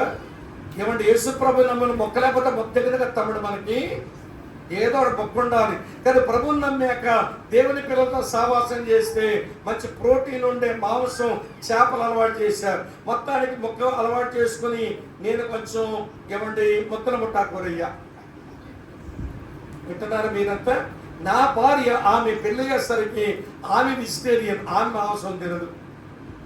ఇప్పుడు ఏం చేస్తున్నామంటే ఆమె కొరకు మళ్ళీ నేను వెజిటేరియన్కి వచ్చా, నా కొరకు ఆమె నాన్ వెజిటేరియన్ మొదలెట్టింది. అర్థమవుతుంది చెప్పే విషయం? ప్రేమించిన వారు ప్రేమించే వ్యక్తి కూడా ప్రవర్తన మార్చుకోవాలి.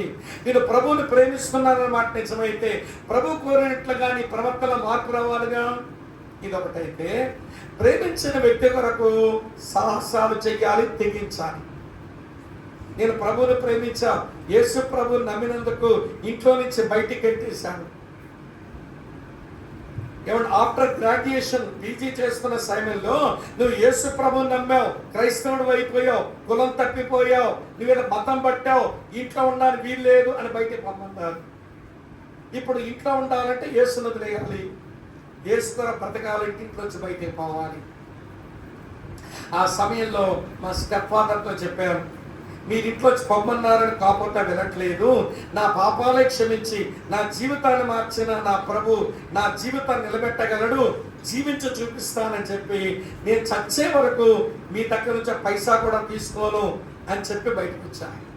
ఆయన అనుకున్నాడు ఆస్తుందంట, ఇది చచ్చే వరకు పైసా కూడా తీసుకోడంట, ఆధారపడ్డంట నా మీద. బయటికి వెళ్తే కడుపు మాడితే వాడే వస్తాడు అనుకున్నారు. నేను బయట మళ్ళీ వెనక పోలా. 3.5 సంవత్సరాలు తెలుసా చెప్పన విషయం, దాదాపు 3 సంవత్సరాలు నా బ్రేక్ఫాస్ట్ గింజన్నం, నా లంచ్ గింజన్నం, నా సప్పర్ గింజన్నం. నేను చర్చిలో ఉంటూ అలా పనిచేసుకుంటూ బ్రతుకుతున్న టైంలో ఎప్పుడైనా చర్చిలో నాకు మీటింగ్ అయిందనుకోండి, భలే సంతోషంగా ఉండేది నాకు. ఎందుకంటే ఆ రోజు కొంచెం సాంబార్ అన్నం తినొచ్చు, ఆ రోజునే కర్రీ తినొచ్చు, ఇంకెప్పుడు కూర చేసుకోలేదు, ఏమైనా చారు కూడా చేసుకోలేదు. ఎందుకంటే నాకు ఆయన ఇచ్చిన డబ్బులు సరిపోవు. నాకు ఆయన ఇచ్చిన డబ్బులు 110 రూపాయలు ఇచ్చేవాడు ఆయన దగ్గర పనిచేసినందుకు. అందులో 11 రూపాయలు సేవకుడు కాబట్టి దశమ భాగం వల్ల ఆయనకి ఇస్తే 99 రూపాయలతో బ్రతకడం మొదలుపెట్టా. మరి కూరచారు వండుకుంటే ఎట్లా? మరి చచ్చిపోతావురా, నువ్వు ఎనిమిక్ అయిపోతావురా, రోజు ఇట్లా గింజన్నం తింటే నువ్వు ఎనిమిక్ పేషెంట్ అయిపోతావని నా ఫ్రెండ్స్ నా దగ్గరకు వచ్చి అనేవాళ్ళు రూమ్కి వచ్చి. కానీ ఇప్పుడు వెనక్కి వెళ్తే బాగుంటుంది జీవితం, కానీ యేసుని నేను వదిలేయాలి. ప్రేమించిన యేసును వదిలిపెట్టనా, లేక ప్రేమించిన యేసు కొరకు ఇంటికి వెళ్లకుండా కష్టాలే పడనా? కష్టపడ్డాను, కానీ ఈరోజు నన్ను చూసిన వాళ్ళు అనుకుంటారు స్వామన్న ఎంత ధనవంతుడో అని. అమ్మా నాన్న ఇచ్చే డబ్బు పైసా కూడా తీసుకోవాలా, భూములు ఉన్నాయి మాకు కూడా చాలా, ఆ దగ్గర సెంటు భూమి తీసుకోవాలా, ఆ దగ్గర పైసా కూడా ఇప్పటి వరకు తీసుకోవాలా. మరి మా పేరెంట్స్ వచ్చి నా దగ్గర ఉంటున్నారు, ఈ రోజున ప్రభుని నమ్మారు, మా ఇంటికి వచ్చారు. అమ్మ అర్థమవుతుందా? గ్రహిస్తున్నారు విషయం. ప్రేమించామంటే రిస్క్ తీసుకోవాలండి. ఎవడో ఇది అనుకుంటాడు, ఆయన కొరకు నేను బ్రతకలేను అని రిస్క్ తీసుకోవడానికి ఇష్టపడ్డ నీవు ప్రభుని ప్రేమించినట్లు ఎట్లవుతావు తమ్ముడా? నాకు తెలియగలుగుతాను. నీకు మంచి విషయం చెప్పనా? మంచి విషయం చెప్తానండి. బైబిల్లో ఉన్న యేసు ప్రభు ఎలాంటి వాడు అంటే ఆయన రిస్కులో పడతాడు, నమ్మినోళ్ళు రిస్కులో పెడతాడు. ఆయనే బైబిల్లో యేసుక్రీస్తు. ఆయన రిస్కులో పడతాడు, ఆయన నమ్మిన రిస్కులో నెడతాడు. ఆయన పేరే బైబిల్ ఉన్న యేసు ప్రభు. 35 సంవత్సరాల నుంచి వాడు అక్కడే ఉన్నాడండి కోనేరులో. శుక్రవారం వచ్చి నీ పరుపెత్తుకుని పోరాని చెప్పరాదా? లేదా ఆదివారం వచ్చి నీ పరుపెత్తుకుని పోరాదని చెప్పరాదా? శనివారం వచ్చి చెప్తాడు. ఎందుకో తెలుసా? ఆయన రిస్కులో పడ్డాడు. ఆ 30 సంవత్సరాల నుంచి బేతెస్త కోనేరు నుండి వదిలేశారా, వాడిని కూడా రిస్కులోనే నెట్టేశాడు. ప్రభుని నమ్మడం అంటే ప్రేమించేదన్ అధికముగా అని పాడేస్తే కాదు, నిన్నే ప్రేమింతున్ నిన్నే ప్రేమింతున్ అని పాడేస్తే కాదు. ఆయన కోరుతున్నట్లుగా నీ క్యారెక్టర్లో మార్పు తెచ్చుకోవాలి, ఆయన కొరకు రిస్క్ తీసుకోవాలి. అప్పుడు నువ్వు ప్రభుని ప్రేమించినట్టు లెక్క. ఇప్పుడు చెప్పండి, విధేయత రహస్యం ఏంటి? ప్రభుని ప్రేమించడం. ఇది వచ్చేసే తమ్ముడు మళ్ళీ చెప్తాను. మానవ జీవిత రహస్యం వెరీ గుడ్. ఫలించుటకు రహస్యం, నిలిచి ఉండడానికి రహస్యం, ఆ విధేయతకు రహస్యం, ప్రేమించ. 4 వచ్చినాయి. ఇప్పుడు ప్రేమించడానికి రహస్యం ఏంటి? What is the secret of love? అమ్మా వింటున్నారా? యేసయ్య ఏమన్నాడు చెప్తాను రండి. ప్రేమించడానికి రహస్యం ఏంటి? యోహాను సువార్త 15వ అధ్యాయం చదువుతాను చూడండి ప్రియులారా. ఇలా రాసి ఉంది. 15వ వచనం చూడండి ఏం రాసిందో. దాసుడు తన యజమానుడు చేయడానికి ఎరగడు గనుక ఇక మేము దాసులని పిలవక స్నేహితులని పిలుస్తున్నాను. ఎందుకనగా నేను నా తండ్రి వల్ల విన్న సంగతులన్నిటినీ మీకు తెలియజేసితిని. ఎరుగుట తెలియజేసితిని 2 పదాలు ఉన్నాయి చూడండి. ప్రేమించడానికి అదే రహస్యం. The secret of love is knowing. ఎరిగిన వ్యక్తిని ప్రేమించగలుగుతాం. ఇప్పుడు నేను వాక్యం చెబుతుంటే మొట్టమొదటిసారి వచ్చానుగా నేను నూజివీడు ఏం కావాలనేది ఎంఆర్ అప్పారావు గారి కాలనీకి వచ్చానుగా. ఫస్ట్ టైం చెప్తున్నాను వాక్యం మీ ముందు. నా భాష, నా పంద, నా పంచ్ కొంచెం వేరుగా మీకు అనిపించవచ్చు. ఎందుకో తెలుసా? ఇంత కఠినంగా చెప్పాడు ఏంటండి, ఒక్కసూటిగా చెప్పాడు ఏంటండి, పాపంగా చెప్పాడు ఏంటండి ఈరోజు మీరు అనుకోవచ్చు.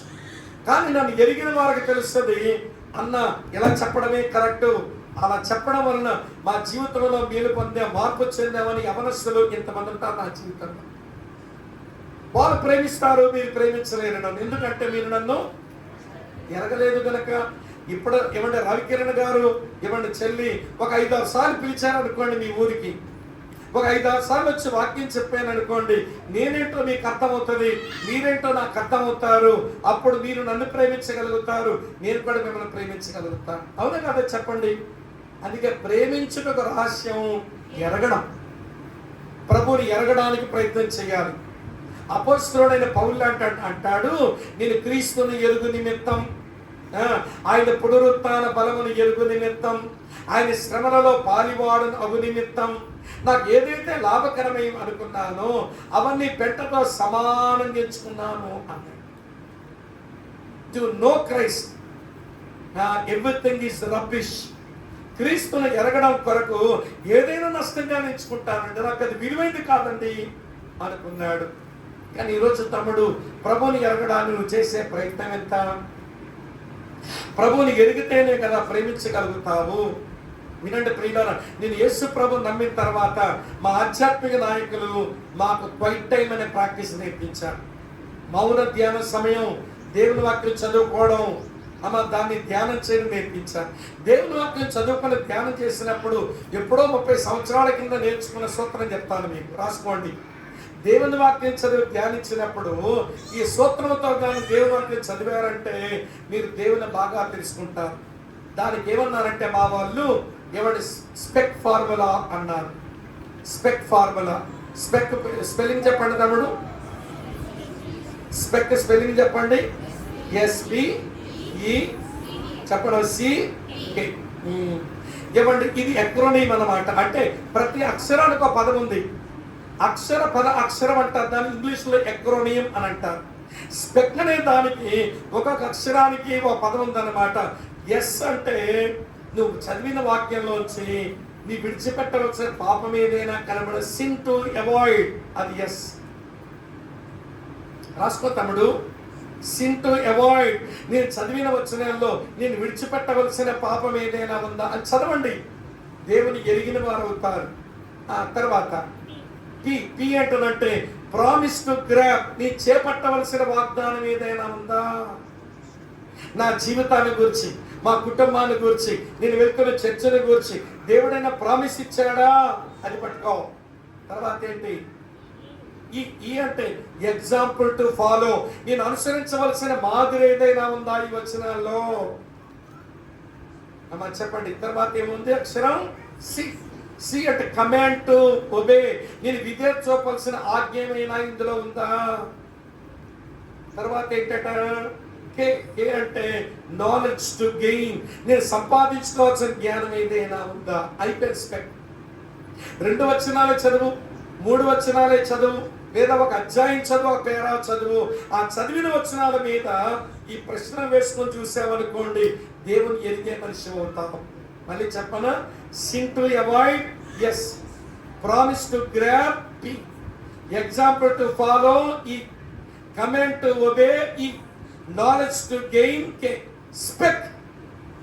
ఈ రోజున అలా వాక్యం చదవడం మీలాంటి తరములో వస్తే మీరు వాక్యాన్ని బాగా నేర్చుకుంటారు. విషయం చెప్పనా, నేనే పెద్ద థియాలజీ కాలేజెస్కి వెళ్ళి పెద్ద నేర్చేసుకొని వచ్చి పెద్ద సేవకుడు అవ్వాలా.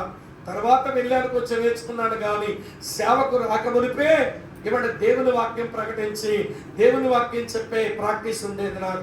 ఎట్లొచ్చిందిరా ఈ కుర్రగాడికి వాక్యం అనుకునేవాళ్ళు.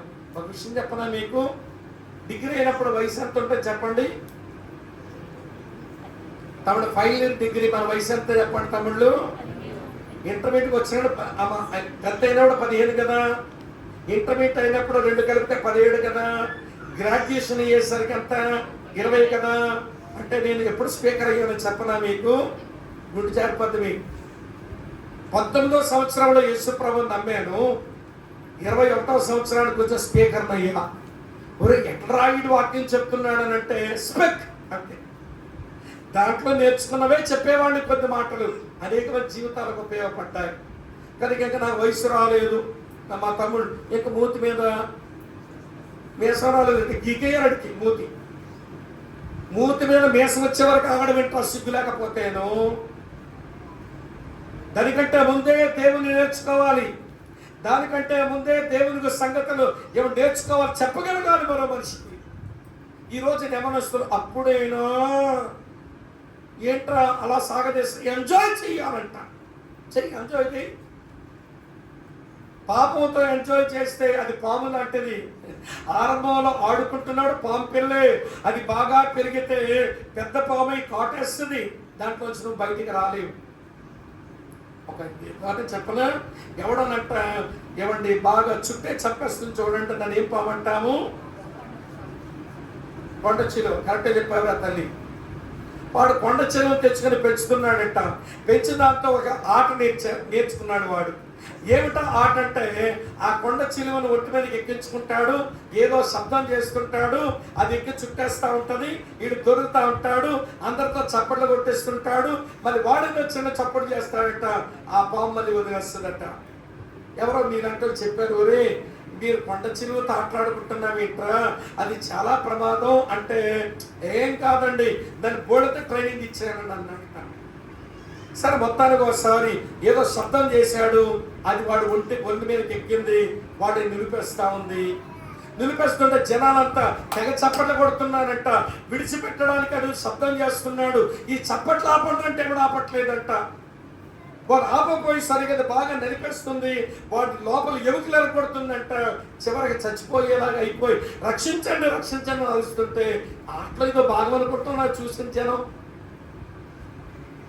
ఈ ఆటలో ఇదో భాగం అనుకుంటున్నారట. చివరికి వాడు ప్రాణాలు పోగొట్టుకొని పాము మాట మిగుతుంటే అప్పుడు విడిపించి చివరికి నిజంగానే చచ్చిపోయినాడు రా వీడు అనుకున్నారట. తమ్ముడు పాపం అలాంటిది.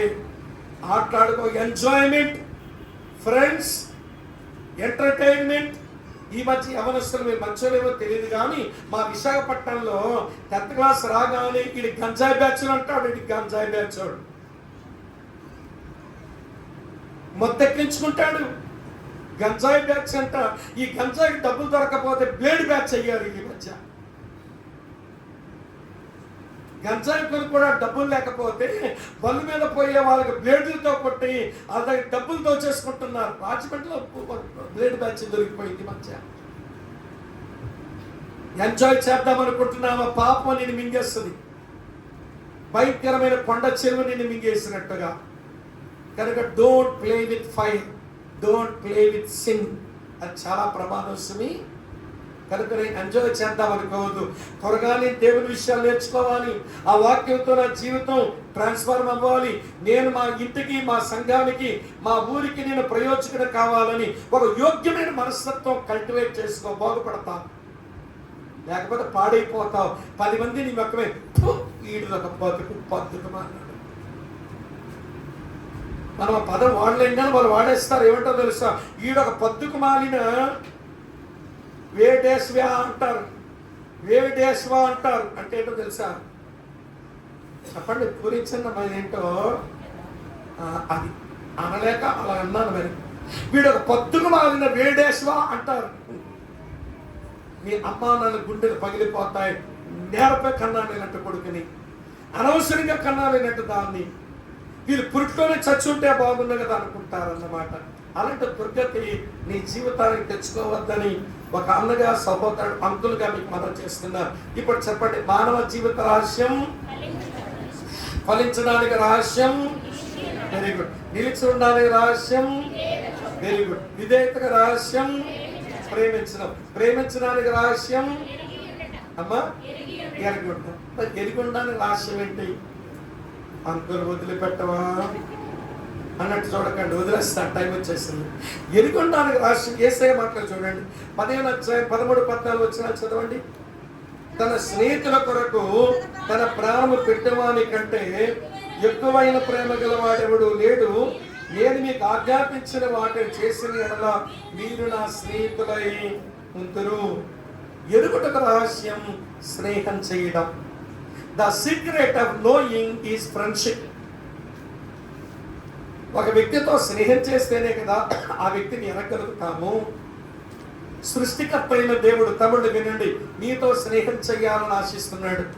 ఆకాశము నా సింహాసనం, ఈ భూమి నా పాదపీఠం అని సెలవిచ్చిన దేవుడు నీ ఫ్రెండ్షిప్ వరకు నీ కొరకు దిగి వచ్చేస్తున్నాడు.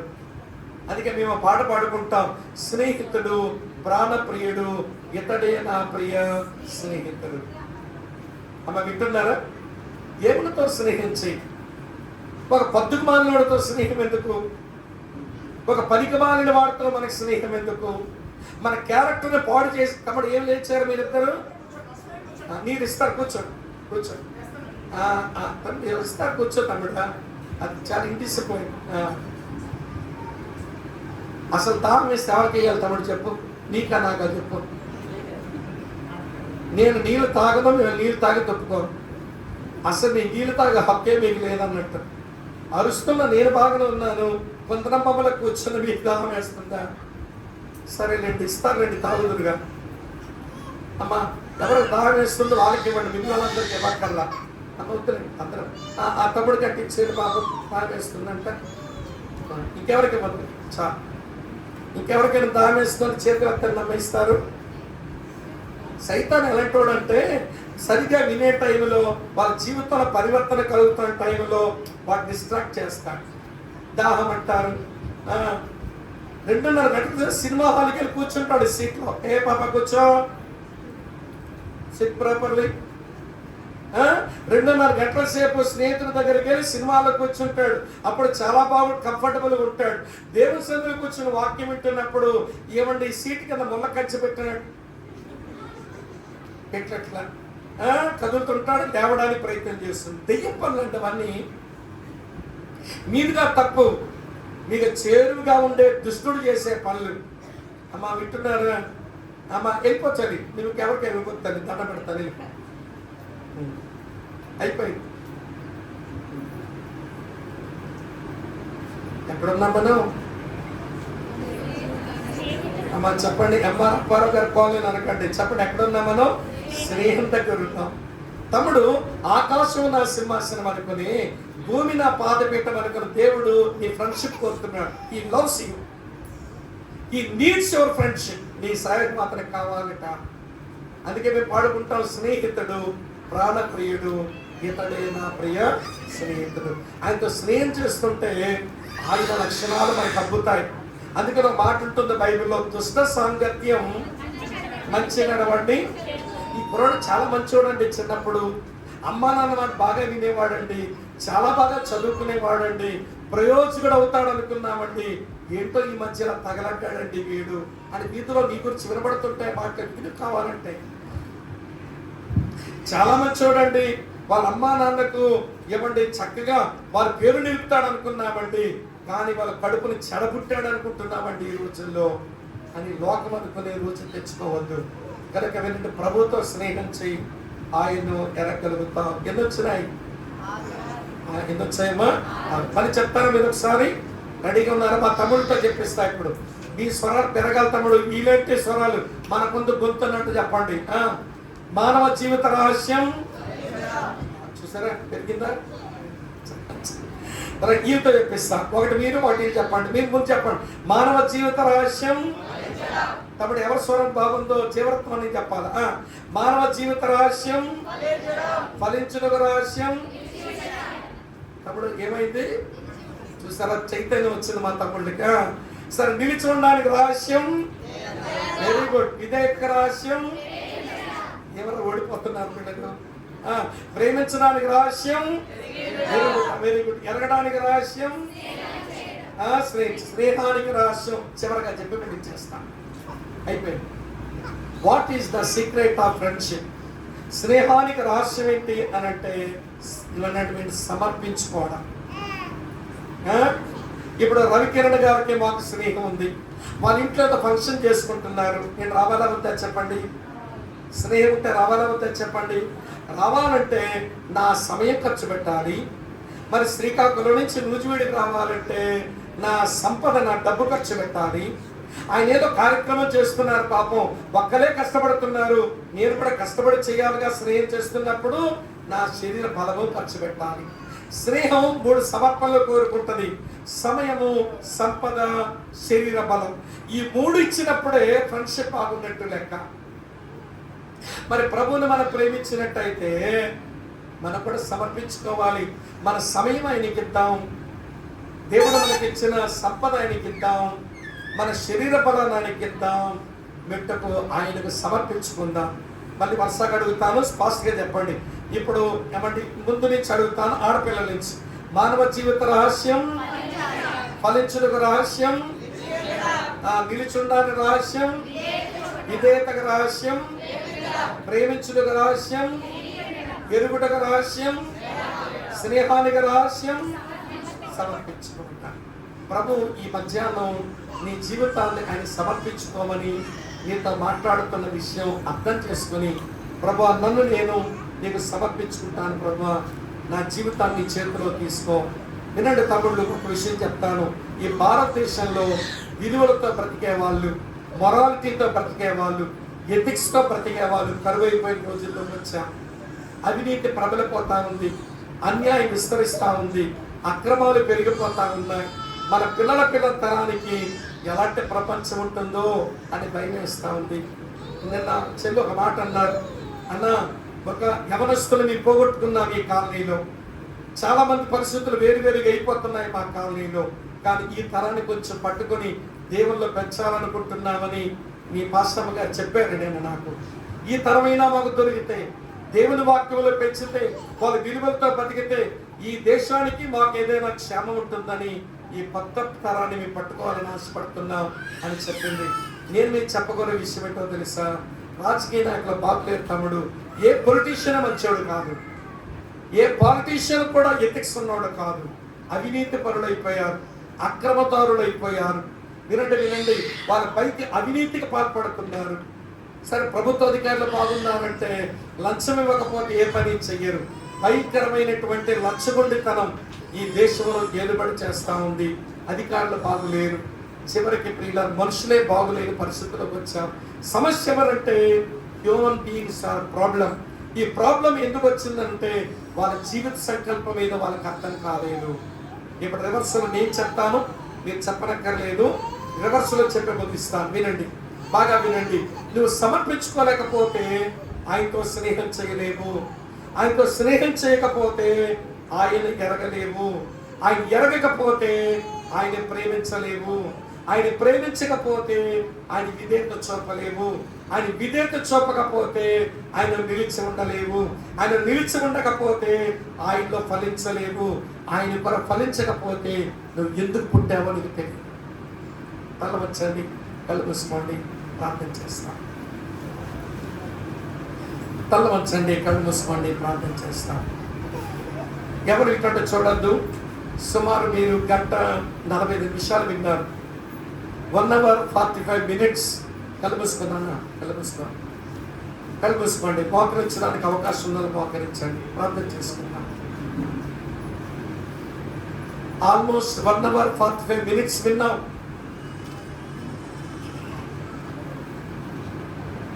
చివరిగా ప్రభు కోరుతున్నది నీ సమర్పణ. సమర్పించుకోకపోతే నీవు ఆయనతో స్నేహానికి పనికిరావు తమ్ముడు. ఆయనతో స్నేహం చేయకపోతే ఆయన ఎరగలేవు సహోదరి. ఆయన ఎరగకపోతే ఆయన ప్రేమించలేవు తమ్ముడా. ఆయన ప్రేమించకపోతే ఆయనకి విధేయత చూపలేవు సహోదరి. ఆయనకి విధేయత చూపకపోతే ఆయనలో నిలిచి ఉండలేవు తమ్ముడు.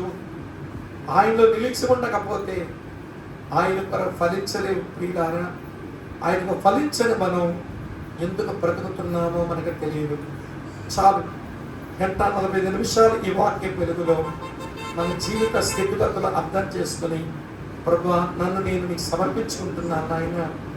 తెలిసి కొన్ని తప్పులు చేశాను, తెలియక కొన్ని తప్పులు చేశాను. నన్ను బట్టి నా తల్లిదండ్రులకు సంతోషం లేదు, నన్ను బట్టి మా సేవకునికి సంతోషం లేదు, నన్ను బట్టి నీకు సంతోషం లేదు. నన్ను క్షమించండి నాయన. నేను బాధపరిచినందుకు నన్ను మన్నించండి. నా జీవితాన్ని నీ చేతికి అప్పగిస్తున్నాను. నన్ను బలపరచు, నీ కొరకు సాక్షిగా సాధనంగా నన్ను వాడుకో ప్రభువా అని భారంతో ప్రార్థన చేసే యవన చల్లైదు తమ్ముళ్ళు ఎవరైనా ఈ స్థలంలో ఉంటే, స్వామి అంకుల్, స్వామి అన్న ఓ సేవకుడా, నా జీవితాన్ని ప్రభువుకి నేను సమర్పించుకుంటున్నాను, నా కొరకై ప్రార్థన చేయండి అని కోరేవారు ఈ స్థలంలో ఎవరైనా ఉంటే నెమ్మదిగా మీ కుడి హస్తాన్ని కొంచెం మీ తల కంటే కొంచెం పైకెత్తి చూపిస్తారా? మీ కొరకై ప్రార్థించి మిమ్మల్ని పంపిస్తాను. వందనాలు చెల్లి, వందనాలు తమ్ముడు. ఎవరు చూడద్దు ప్లీజ్. ఇది చాలా మంచి మూమెంట్. ప్రభు నీ చేయి పట్టుకునే మంచి గడియ. గాడ్ బ్లెస్ యు చెల్లి, గాడ్ బ్లెస్ యు అమ్మ, గాడ్ బ్లెస్ యు యవనస్తులు. ఎవరెవరు చూడొద్దు ప్లీజ్. చేతులు ఎత్తిన వారు కళ్ళు మూసుకుని అలా చేతులు ఎత్తి ఉంచండి.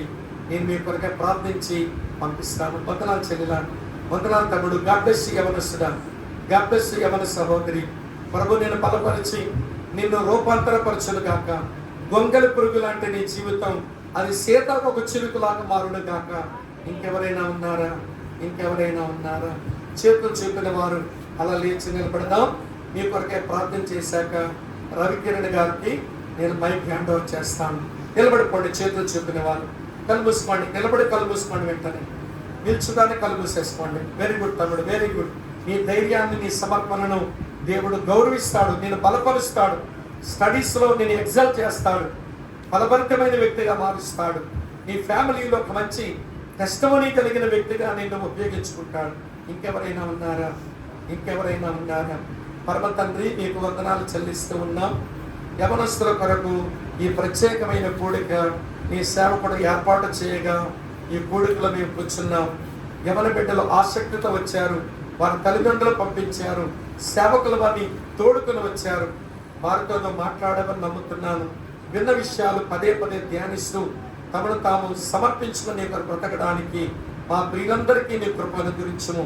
నిలబడి ఉన్న ప్రతి బిడ్డను ఆశీర్వదించండి, వర్ధల చేయండి, నీ మేలులతో నింపండి, దయతలచండి నాయన.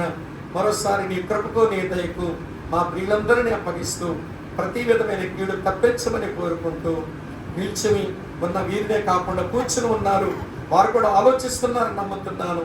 వారిలో కూడా క్రియ చేయండి. ఈరోజు రాత్రి కూడే కొరకు మమ్మల్ని అందరినీ సిద్ధపరచండి. యేసుక్రీస్తు నామంలోనే స్తోత్రాలు చెల్లించి మీకు ప్రార్థిస్తున్నాను తండ్రి. Amen, amen, amen. కూర్చునండి. Thank you.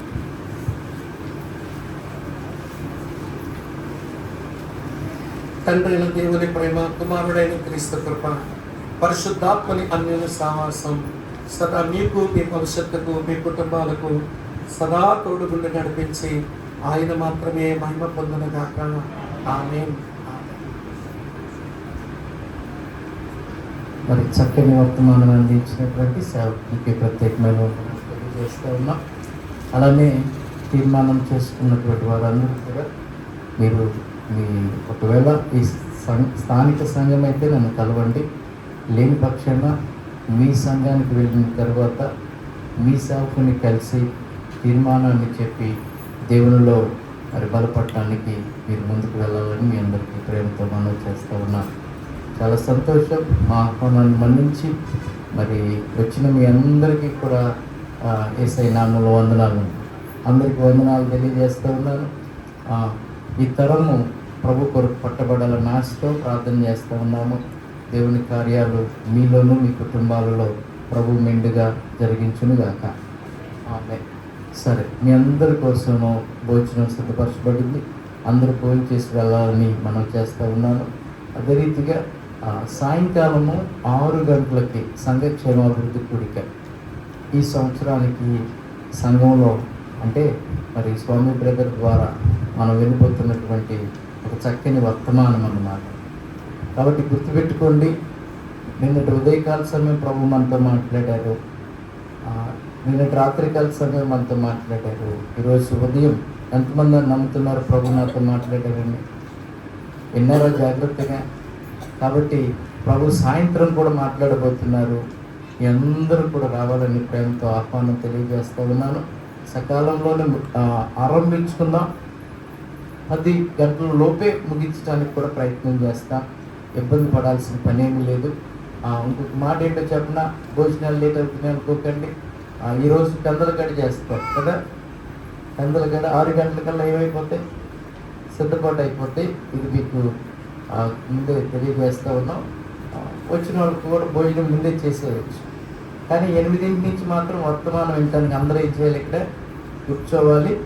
8 నుండి దేవుని వాక్యం మనం జాగ్రత్తగా వినటానికి సిద్ధపడి రావాలని మీ అందరికీ ప్రేమతో మనం చేస్తూ ఉన్నాం. అందరికీ వందనాలు. అందరూ చక్కగా భోజనం చేయాల్సిందే. మనకి బఫే సిస్టమ్ని ఏర్పాటు చేశారు.